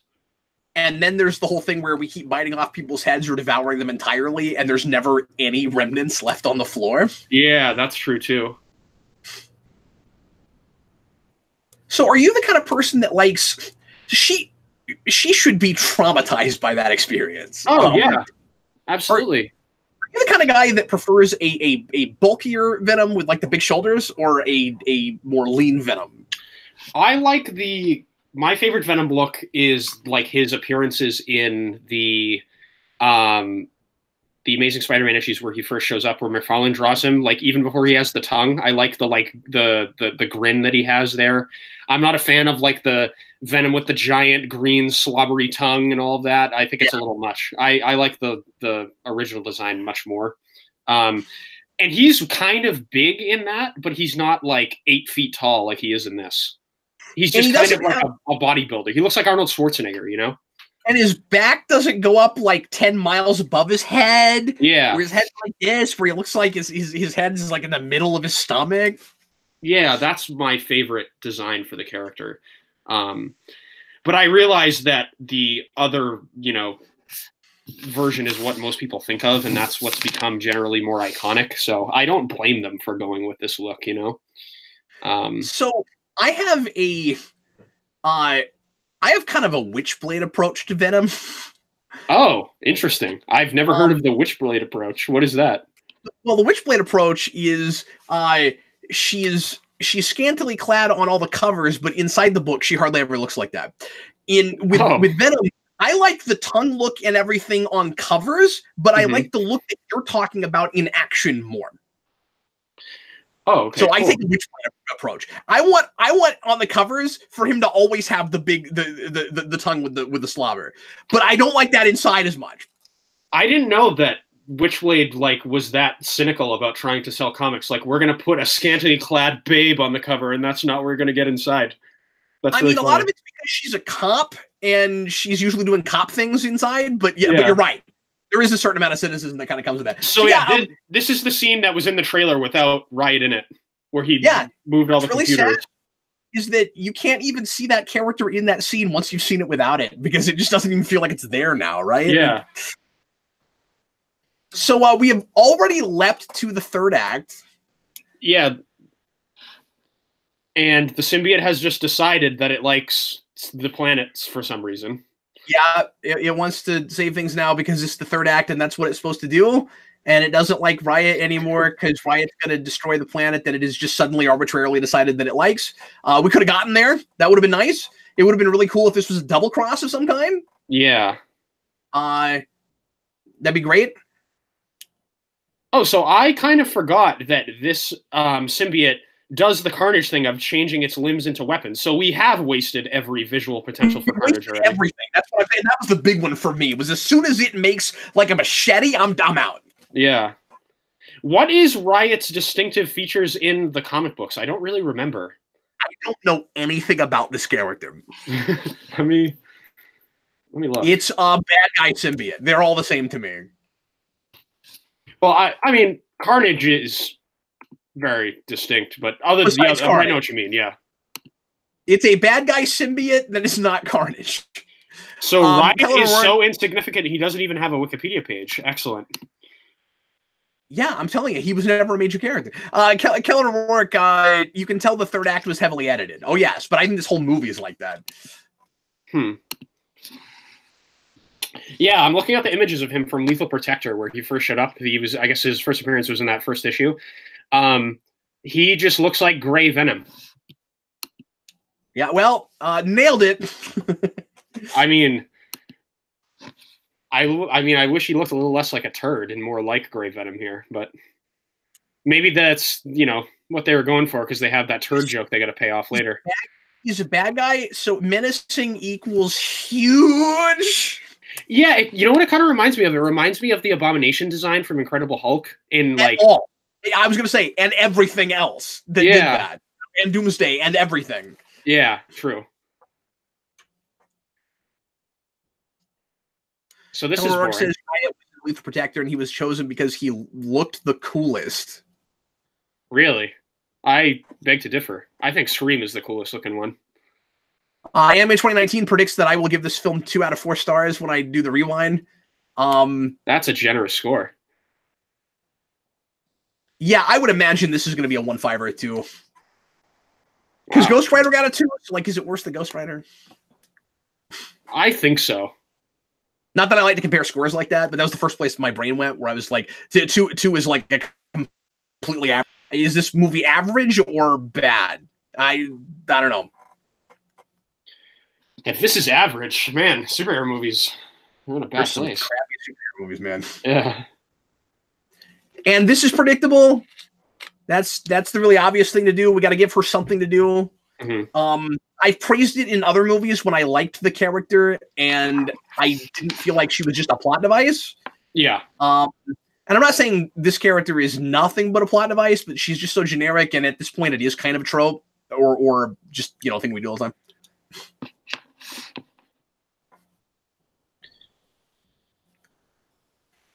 Spacey wants to know if there's a pink symbiote. I don't know if we ever did a pink symbiote. Yeah, that's actually a good question. I'm not sure either.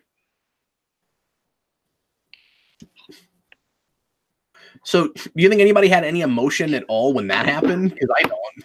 I mean, I'm bored.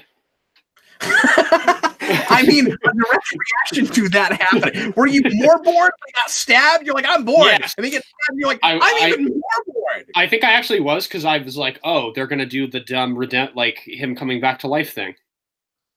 That is fair. That is completely fair. I just love that as a response. I'm bored. Like, I get stabbed.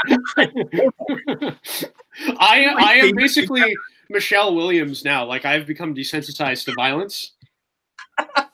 Yeah, I know. Wait, I don't even remember Michelle Williams' character's name. What's her name again? I don't remember. I'm gonna look it up. It's we've been watching this movie, and Anne Weighing. Oh, okay. It's Anne.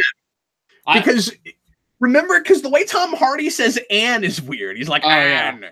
I guess I should turn in my Spider-Man fan card because I don't know Venom's girlfriend from the comics. Dude, if I'm supposed to know the names of these characters, you can have my Spider-Man card. You can have it, friend.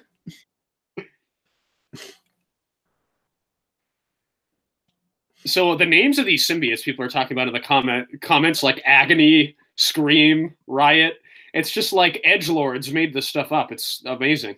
Yeah, and it's way dumber when it comes from another planet already like that. Yeah. I think it was a huge missed opportunity in this movie when Riot shows up not to use that mid-2000s rock song. Let's start a riot! A riot! Like, how do we not do that? That song should be in this movie, clearly. They should have, like, at the beginning when they had that really generic song when he was on the motorcycle going to work, that should have just been, like, throughout this whole movie, but with, like, bad music. Like Guardians of the Galaxy, but just bad music. That would have been so awesome.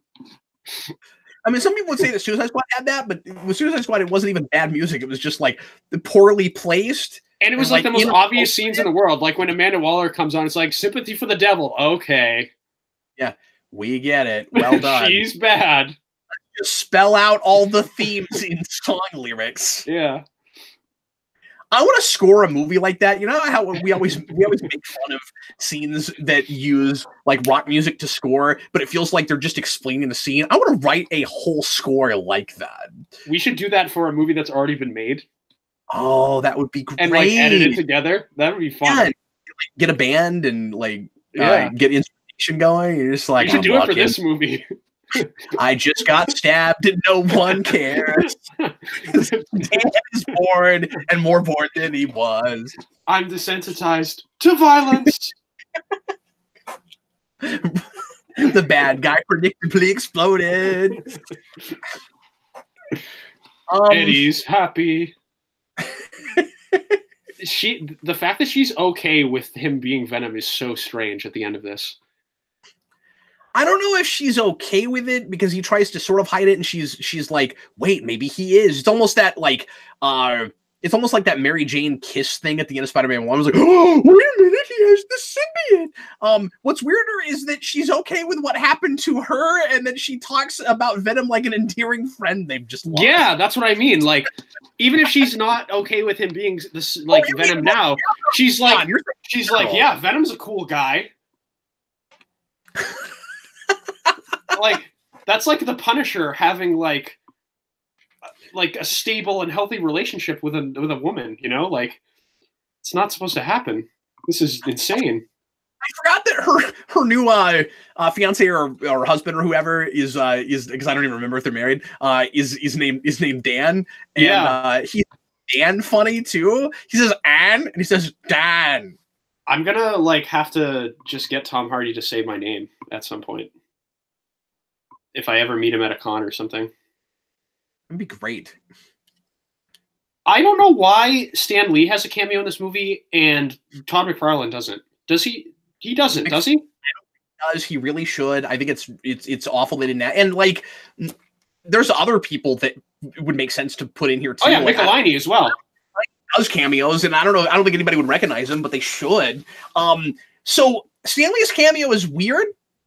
I have overthought this way too much. What is he talking about? Yeah, he like clearly wasn't there listening to them, and then he's just like, "Don't give up on her." But even worse, he says, "Either of you." He knows that Venom is there. He not only knows that Venom is there, but he understands the situation more than Anne does. Stan Lee is Uatu confirmed. Yeah, exactly. I mean, that's the only way that works. But that was MCU, so it's even weirder because if that's the only way you can explain it, then that canonicizes Stan Lee's cameos and everything not MCU is also the same guy. Yeah, I'm fine with that. Like having these movies be like, you know, how 616 and like, you know, all those different worlds, multiverse stuff. I'd be fine with that. You know what we're gonna get here in about 3 minutes? The turd in the wind joke.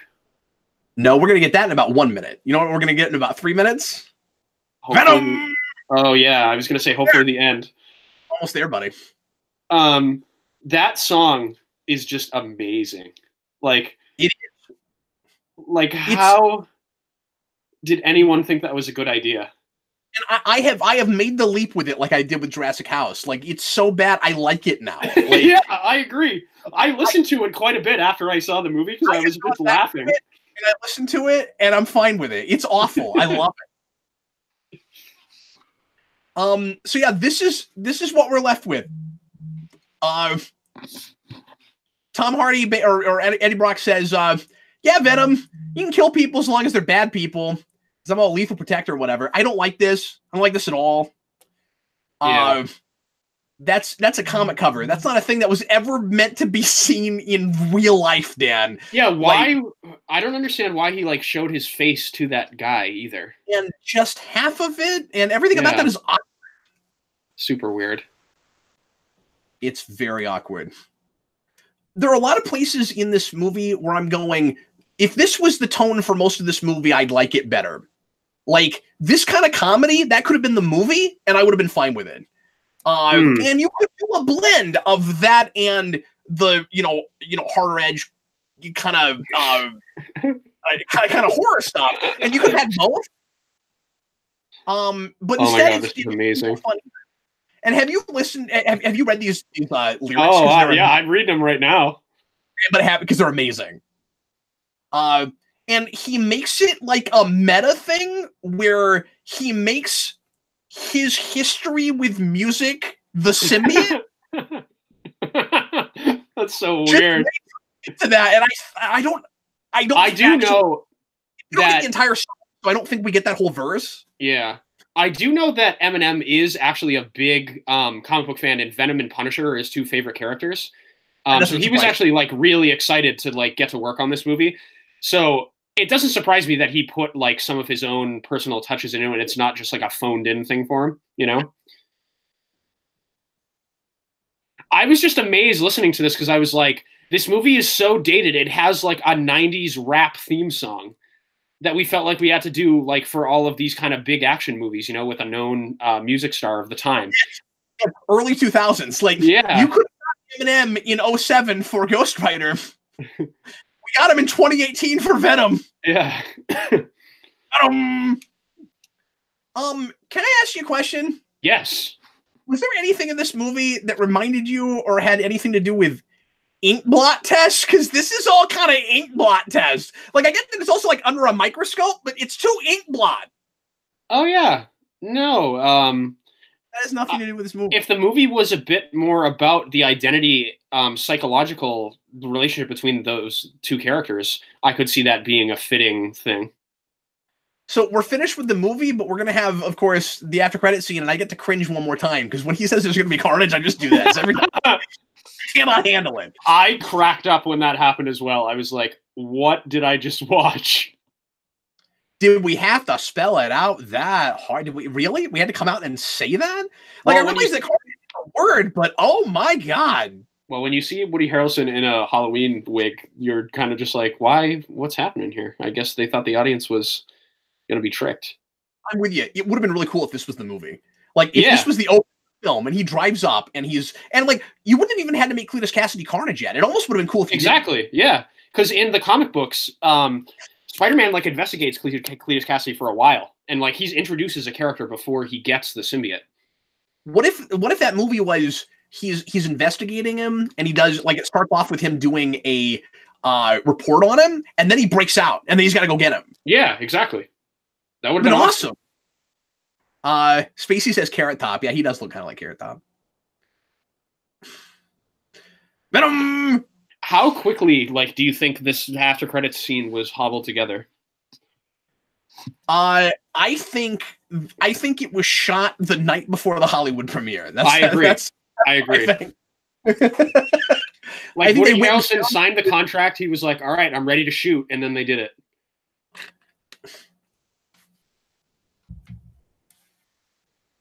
So this prison is bad because they let him get something in his cell where he could make himself bleed.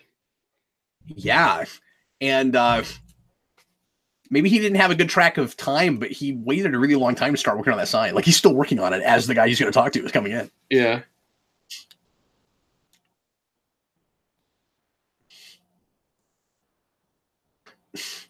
I wonder if those are tattoos, if any of that are tattoos that Tom Hardy has, or if we meticulously decided what tattoos this character would have.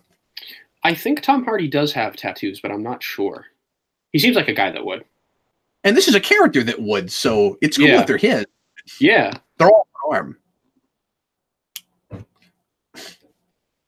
God. It's awful. Oh my god. Spacey says he's a Gotham villain. He is a Gotham villain. That's so true. Did you see the subtitle after it cut to the next part of the credits? It just said hardcore metal playing. I was like, that's this movie in a nutshell. That's right. Yeah. No, it's like and again, I know this isn't my point to begin with, because a lot of people said this with early reviews, but like, I agree with it. You go, and I think some people made a bigger deal out of this initially than was totally fair. Like, I don't know. There's some stuff in this that's a little bit better than some of those mid-2000s things, but overall, it does feel like a thing that we took a time machine and we went back and we got this movie out of like 2004. Like, if you told me this is the thing that was made after the first Raimi Spider-Man movie, I would totally believe you. Like, oh, that was successful. Let's do a spinoff, you know? And then, like, oh, the franchise died after that because no one went to see it, and they just continued doing Spider-Man. But, you know. Yeah, I don't know. It's weird stuff. I hope everyone enjoyed our commentary. We didn't really talk about the plot or the characters or anything artful about it, because there's not really much artful about this movie. Hey, I tried a little bit. Yeah, we did talk about some stuff at the beginning with his character, and no, I went through some thematic stuff and some character stuff here and there, but it seemed like every time that started, something else popped up that made Dan go, "That's dumb. Why is that in there?" And then we had to talk about that. So if we didn't do enough analysis of this movie, I blame Dan Torrey. Yeah, and that's what people came to Venom for, is deep analysis of the characters and the human condition. That's definitely what Todd McFarlane was aiming for. This never ends up being the case, but I was going to say, this could be a 12-minute rewind.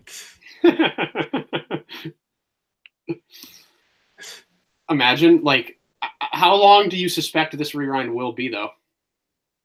Yeah, about 15 minutes. Wow. No, I'm kidding. It's probably a half-hour rewind, I imagine. Wow. I was amazed at 15 minutes. I was like, those are the short ones now with theatrical release movies. Yeah. I'm sure I'll find some dumb thing that only I care about to ramble on about for 6 or 7 minutes. Ramble on.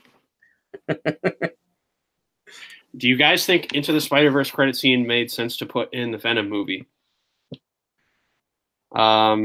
Yes, because Sony wanted to advertise their next film. And it's a Spider-Man thing. Yeah, Fox and Sony both do that some. Oh yeah, didn't they put a teaser for like Days of Future Past after Amazing Spider-Man 2? Was it Days of Future Past or was it? Yeah, I think it was that one. It was either Days of Future Past or Apocalypse, but I can't remember. Yeah. I forget. But yeah, there was one for another X-Men movie. That was weird. It was weird. Everyone's teaming up against the House of Mouse, as they should. Yep. Oh yeah, so that's going to be weird. Is that Spider-Verse scene actually on the DVD? I don't know. Did they keep it in? I'm not sure. I guess I'll find out here. Oh, they kept it in. Well, that's weird. That means while we're looking at these credits, we're gonna be looking at that, which is the next commentary me and Dan are doing. So look at that. That's gonna be a great one. I love that movie. On purpose. Like there's a segue, it's foreshadowing. The Spider-Verse. Yeah, I'm looking forward to doing that with you, Dan. Me too. Did we? No, we did. We talked about that. We didn't spoiler cast, didn't we? We should do like obscure Spider-Man live action things, like the 70s TV show. Oh yeah, or the Japanese one where he has a giant robot. Yeah, and we could consider finally going through Spectacular. Oh yeah, that's actually a much better idea than either of those two things that I just said. I mean, I'm willing. I think there would be more interest in us bat shooting some Spectacular, do 3 or 4 episodes at once. Is the 90s animated show still on Hulu? It's in not. Its entirety? No? It is not. I wish there was a place where we could watch that. That would be fun too. Yeah.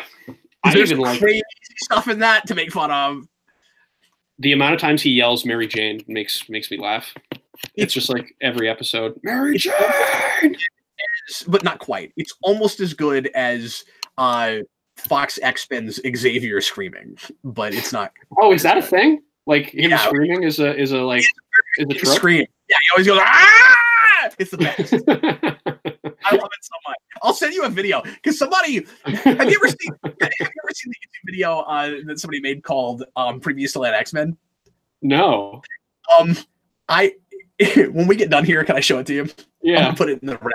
I'll show it to you. It's one of my favorite things, and I laugh at it really hard every time. It's go, so it's like is it like a spoof from the 90s show but with the live action movies, like how they did previously on X-Men in the 90s show?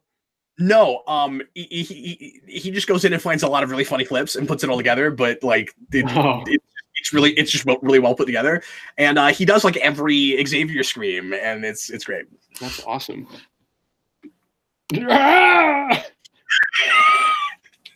It's funny every time. This Venom I music. feel like these credits could be scrolling faster. They're scrolling real slow. They really are. Even the credits of this movie are tedious. Come on, Sony. You guys really need to learn how to pace everything, including your credits. I blame Amy Pascal. You think she put together this credit sequence? Or does she have like a standing order of 10-minute credit sequence? It's not even a sequence. It's just the credits. She's a very hands-on producer. Wow, that's pretty hands-on. Some people would call that micromanaging. It's like that story Kevin Spacey tells about writing a Superman script. They're just like, put a giant spider in it. I don't care how you do it. Right. Animation wants to know if we've seen Spider-Man's live-action segments on the Electric Station. The Electric Company show? Yeah, Electric Company. Yeah. I have not seen any episodes of the Electric Company. I'm aware Spider-Man's in it because they had Spidey Super Stories, which was a tie-in comic to his appearances on that show, which is comedy gold. That's where the Thanos copter comes from, and a variety of other dumb things. That's where apparently some of them have Morgan Freeman. Yes, he did narrate some of those episodes, I believe. But I have not seen that show in any capacity. So somebody said Mr. Plinkett should be in the Venom sequel. Absolutely, that would be amazing. Yeah, these should just become like high movies. Well, Sony tried to make the Emoji Movie, and that's basically like trying to make memes into movies. So, like, let's just make Venom into a meme movie. Like, just like the Juggernaut thing from X-Men 3, just like with everything, you know. My favorite Green Goblin story, comics legend, is I can't really pin down a specific. Well, I guess I can. I don't know. My favorite Green Goblin like story is probably issues 38 and 39 of Amazing Spider-Man. That the first issues that Romita did on the book, where we reveal Norman's identity. As far as like that story goes, though, you kind of have to read the other like preceding issues where we set up the mystery for that payoff to be as satisfying as it ultimately is. It's kind of like when I read the Venom stuff for the first time. I read that in a trade called like Birth of Venom or something, and they didn't include any of the like earlier appearances with developing Eddie Brock as a character. He just kind of like shows up, and the dramatic weight of the story is kind of deflated by not having those earlier chapters. And I read it all in omnibus format because I have the McFarlane Spider-Man omnibus, and I liked that stuff a lot more reading it all in context. Oh yeah, 39 to 40 is what I meant to say. Dan, we have 3 rows, and it's still so slow. Wait, no. Yeah, I'm pretty sure it's 38, 39, and 40. 38. You know what's a crime? 38. I know you're looking up stuff, but I gotta say this. You know what's a crime? These credits go this long, and we're playing like half the orchestral soundtrack of this score, but we didn't have time to play the entire Venom song. This is going this long, and we didn't play the Venom song just because we interrupted it with the Cletus Cassidy thing. Really? Yeah, it's pretty dumb. I agree. They should have just played that song on a loop through the entire film, though. Venom. He should have go get him. He should have written 79 verses. No, that would have been amazing. Just score by Eminem. Like every piece of music is done by him. Oh my god, that'd be great when you did it like the Prince soundtrack, except you also did all the score. Yeah, that'd be amazing. It would be less generic than this. I like that one bit that we get in the apartment that should have been what the movie sounded like, but this is all really generic. Yeah, it is. Someone in the comments said back to formula. Agreed. Yep. Classic. We have to say that at least every time we do a Spider-Man related thing. Yeah. Versus Knight wants to know what we think about Kate's Venom run. Dan's not been reading current, and I have it, but haven't read any of it yet. So except for the first issues. I've heard some good things about it. A lot of people say it's good, from what I've seen. But a lot of people say comics are good that I don't like too. So I don't know whether to like take merit in that. Like a lot of people said Dan Slott's Spider-Man run was good, and they are wrong. I agree. Oh, this movie's so much better than the one we watched. It's weird to say meanwhile in another universe, like almost as if that's connected to this somehow. Mm-hmm. I don't like that. Although I don't mind the notion, because this would be like a Turtles Forever kind of thing, and that's fun. I don't mind the notion that there are live action universes in the multiverse set up in Spider-Verse. That's fun. If they bring Venom into these animated Spider-Verse movies, I'd love for Tom Hardy to voice him. That'd be awesome. Are you kidding? I would love for Tom Hardy to walk in as a live-action character. Oh my god, that would be incredible. That would be so good. I want that to happen. That's hilarious. Tom Hardy pretending to act in an animated movie. Like, just imagine like the behind-the-scenes footage of that, like just him on blue screens, like bumbling around as Eddie Brock, being weird, E.T. phoning home to animated characters. Well, unlike Roger Rabbit, that'd be incredible. You make him the only one. You know, you do the reverse Roger Rabbit thing where like everything's animated, but he's the only thing that's not. That would be absolutely incredible. This needs to happen.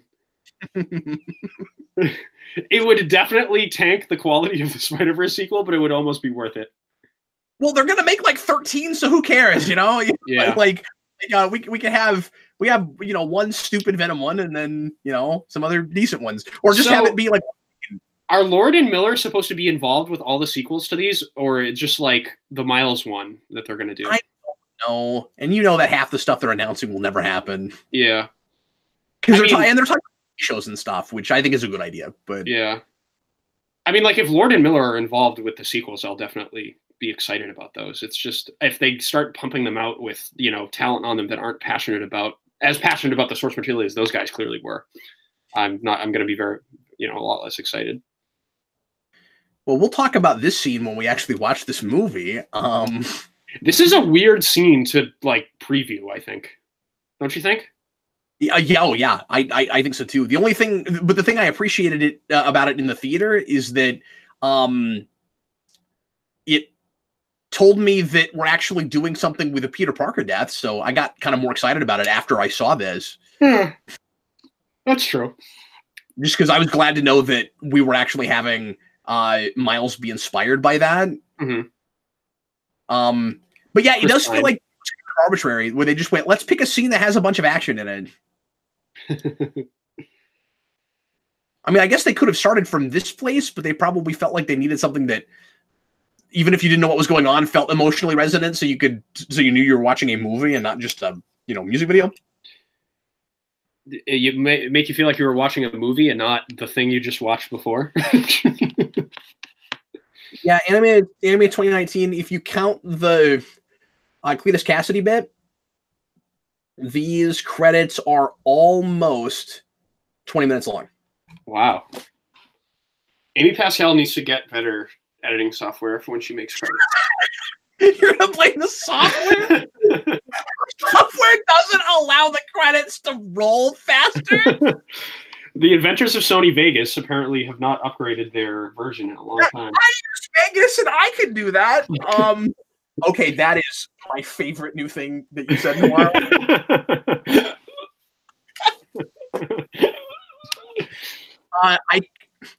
The hardest part of this commentary was the 20-minute credits. It's like, this movie's been over for a while, guys. So they filmed a lot of this movie in Atlanta. That's interesting. I know that they do that because the state government down there gives a lot of tax breaks for films. So a lot of stuff does get filmed there, but I always find it weird when they like film cities that aren't the cities that they're actually setting the movie in. It's weird. You know the thing that makes me most angry about watching Sony movies right now? Let's see if this one does. I'm pretty sure it does. Sony still has that stupid slogan, and they put it at the very end of their movies all the time. So if you sit all the way through the credits, Sony is telling you to be moved. Wait, really? I've never sat all the way through. Because they be moved? Where is it? I don't know if they're gonna do it in this one. I hope so. That's incredible. Yeah, it tells you to be moved. Nope, they didn't do it this time. Okay, well that's good. That reminds me of like when Jeb Bush during the 2016 campaign like told people to clap for him. Oh, that's so pathetic. That's awesome. All right. So that was an hour and a half. That was only, and that movie's too short, obviously. That movie's only an hour and a half long. But we had to sit an hour and a half. We had to sit through an hour and 52 minutes because the credits were that long. Oh man, that movie feels way longer than an hour and a half. Jeez. Damn. Well, I think Venom is a movie that a lot of people enjoy, and I am glad that they enjoy it. And I hope that you enjoyed me peeing on your parade a little bit, because I don't like this movie very much. I'm sorry. This was definitely the worst viewing I've had of it. How many times did you see it in the theater? I saw it twice. Okay. And I think I've seen it once since it came out. I showed it to my wife because we didn't talk about this. My wife is a huge Venom fan, and it's so interesting. Like knowing Sarah, I just like the fact that she's a Venom fan is so funny. She's a quagmire. My wife's a little anachronistic. She loves, that's why she's great. She loves Watchmen. She loves Sin City. But there are a lot of really violent things that you cannot begin to get her to watch. But it's like this other thing that you like. I'm confused. I don't understand. That's amazing. Yeah, it's crazy. Anime 2019 mentions that this had a critic score of 29% and an audience score of 81%, which was wild. And yeah, you're right, Dan. Like in one way, it feels like a really obligatory thing where everybody went and saw it, and where it's just like, well, I guess we have to do this. But I guess a lot of people did actually like it. It's so strange, you know? a lot of it's Tom Hardy. I think it's like 89% Tom Hardy. You think so? Yeah. I mean, that's my like the only thing that I find to enjoy in the movie is his performance because it's so off the wall and strange. The other 19% is just the look of Venom and the fact that he appears for a little bit more than he did in Spider-Man 3. Yeah, yeah. Some of the Venom stuff is cool. The battle at the end is really boring because it's just a CGI explosion fest like most other superhero movies devolve into in the third act. But like when he's actually, because it's not about anything, and I don't know what's going on, and I don't care. Yeah, yeah. The third act just happens. Like there's no like rising action or anything. Like it's just not a story. I have to say, I'm dumb. Ren, you're right. That would be 11%. He said 89, didn't he? I thought he said 81. He said 89.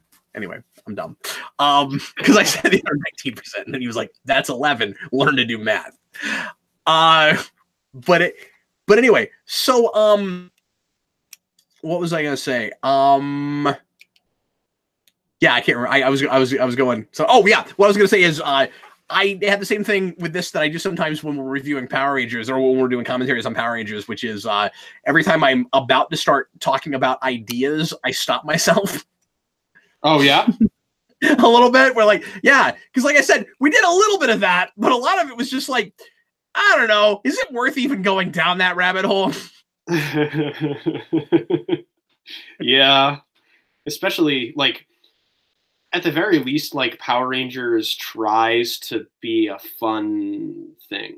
Like Venom, this movie is just kind of like doesn't have an identity. Like Power Rangers, a lot of times knows what it is. Is my point. You know? Yeah, no, that's exactly right. Yeah. No, Power Rangers is better than this movie.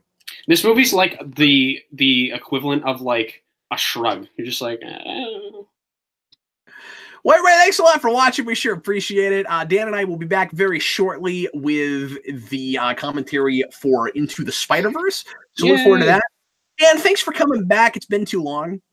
Thank you for having me. I had a great time despite the movie we watched. It's always good hanging out with you and the good old viewers in the comments. Thanks for being here, guys. I missed chatting with you guys and such. It was a good time. Fun doing this live. Yeah, absolutely. I think this is the way to do it. The rabbit room thing is real cool. Yeah, isn't it nice? Yeah, I'm glad you like doing it this way because, especially with a movie like this, it's nice to get some input from the viewers. Absolutely. I mean, we needed it with this. There were points where, we didn't really have any points where we were just kind of like watching the movie, not saying anything because there was nothing to say because of the viewers. So that definitely spiced things up. So it's a little spice on top, you know. So thank you guys. Somebody just asked in the comments if we're doing that movie today. No, it'll be hopefully next week, if not the week after. We'll let you know. I wish I could, but I'm really hungry now and I want to get a pizza. I've got lots of things to do with myself. Anyway, watching everybody. We sure appreciate it. We'll see you again next time. I was Captain Logan. And I have been Dan. Later, folks. Bye.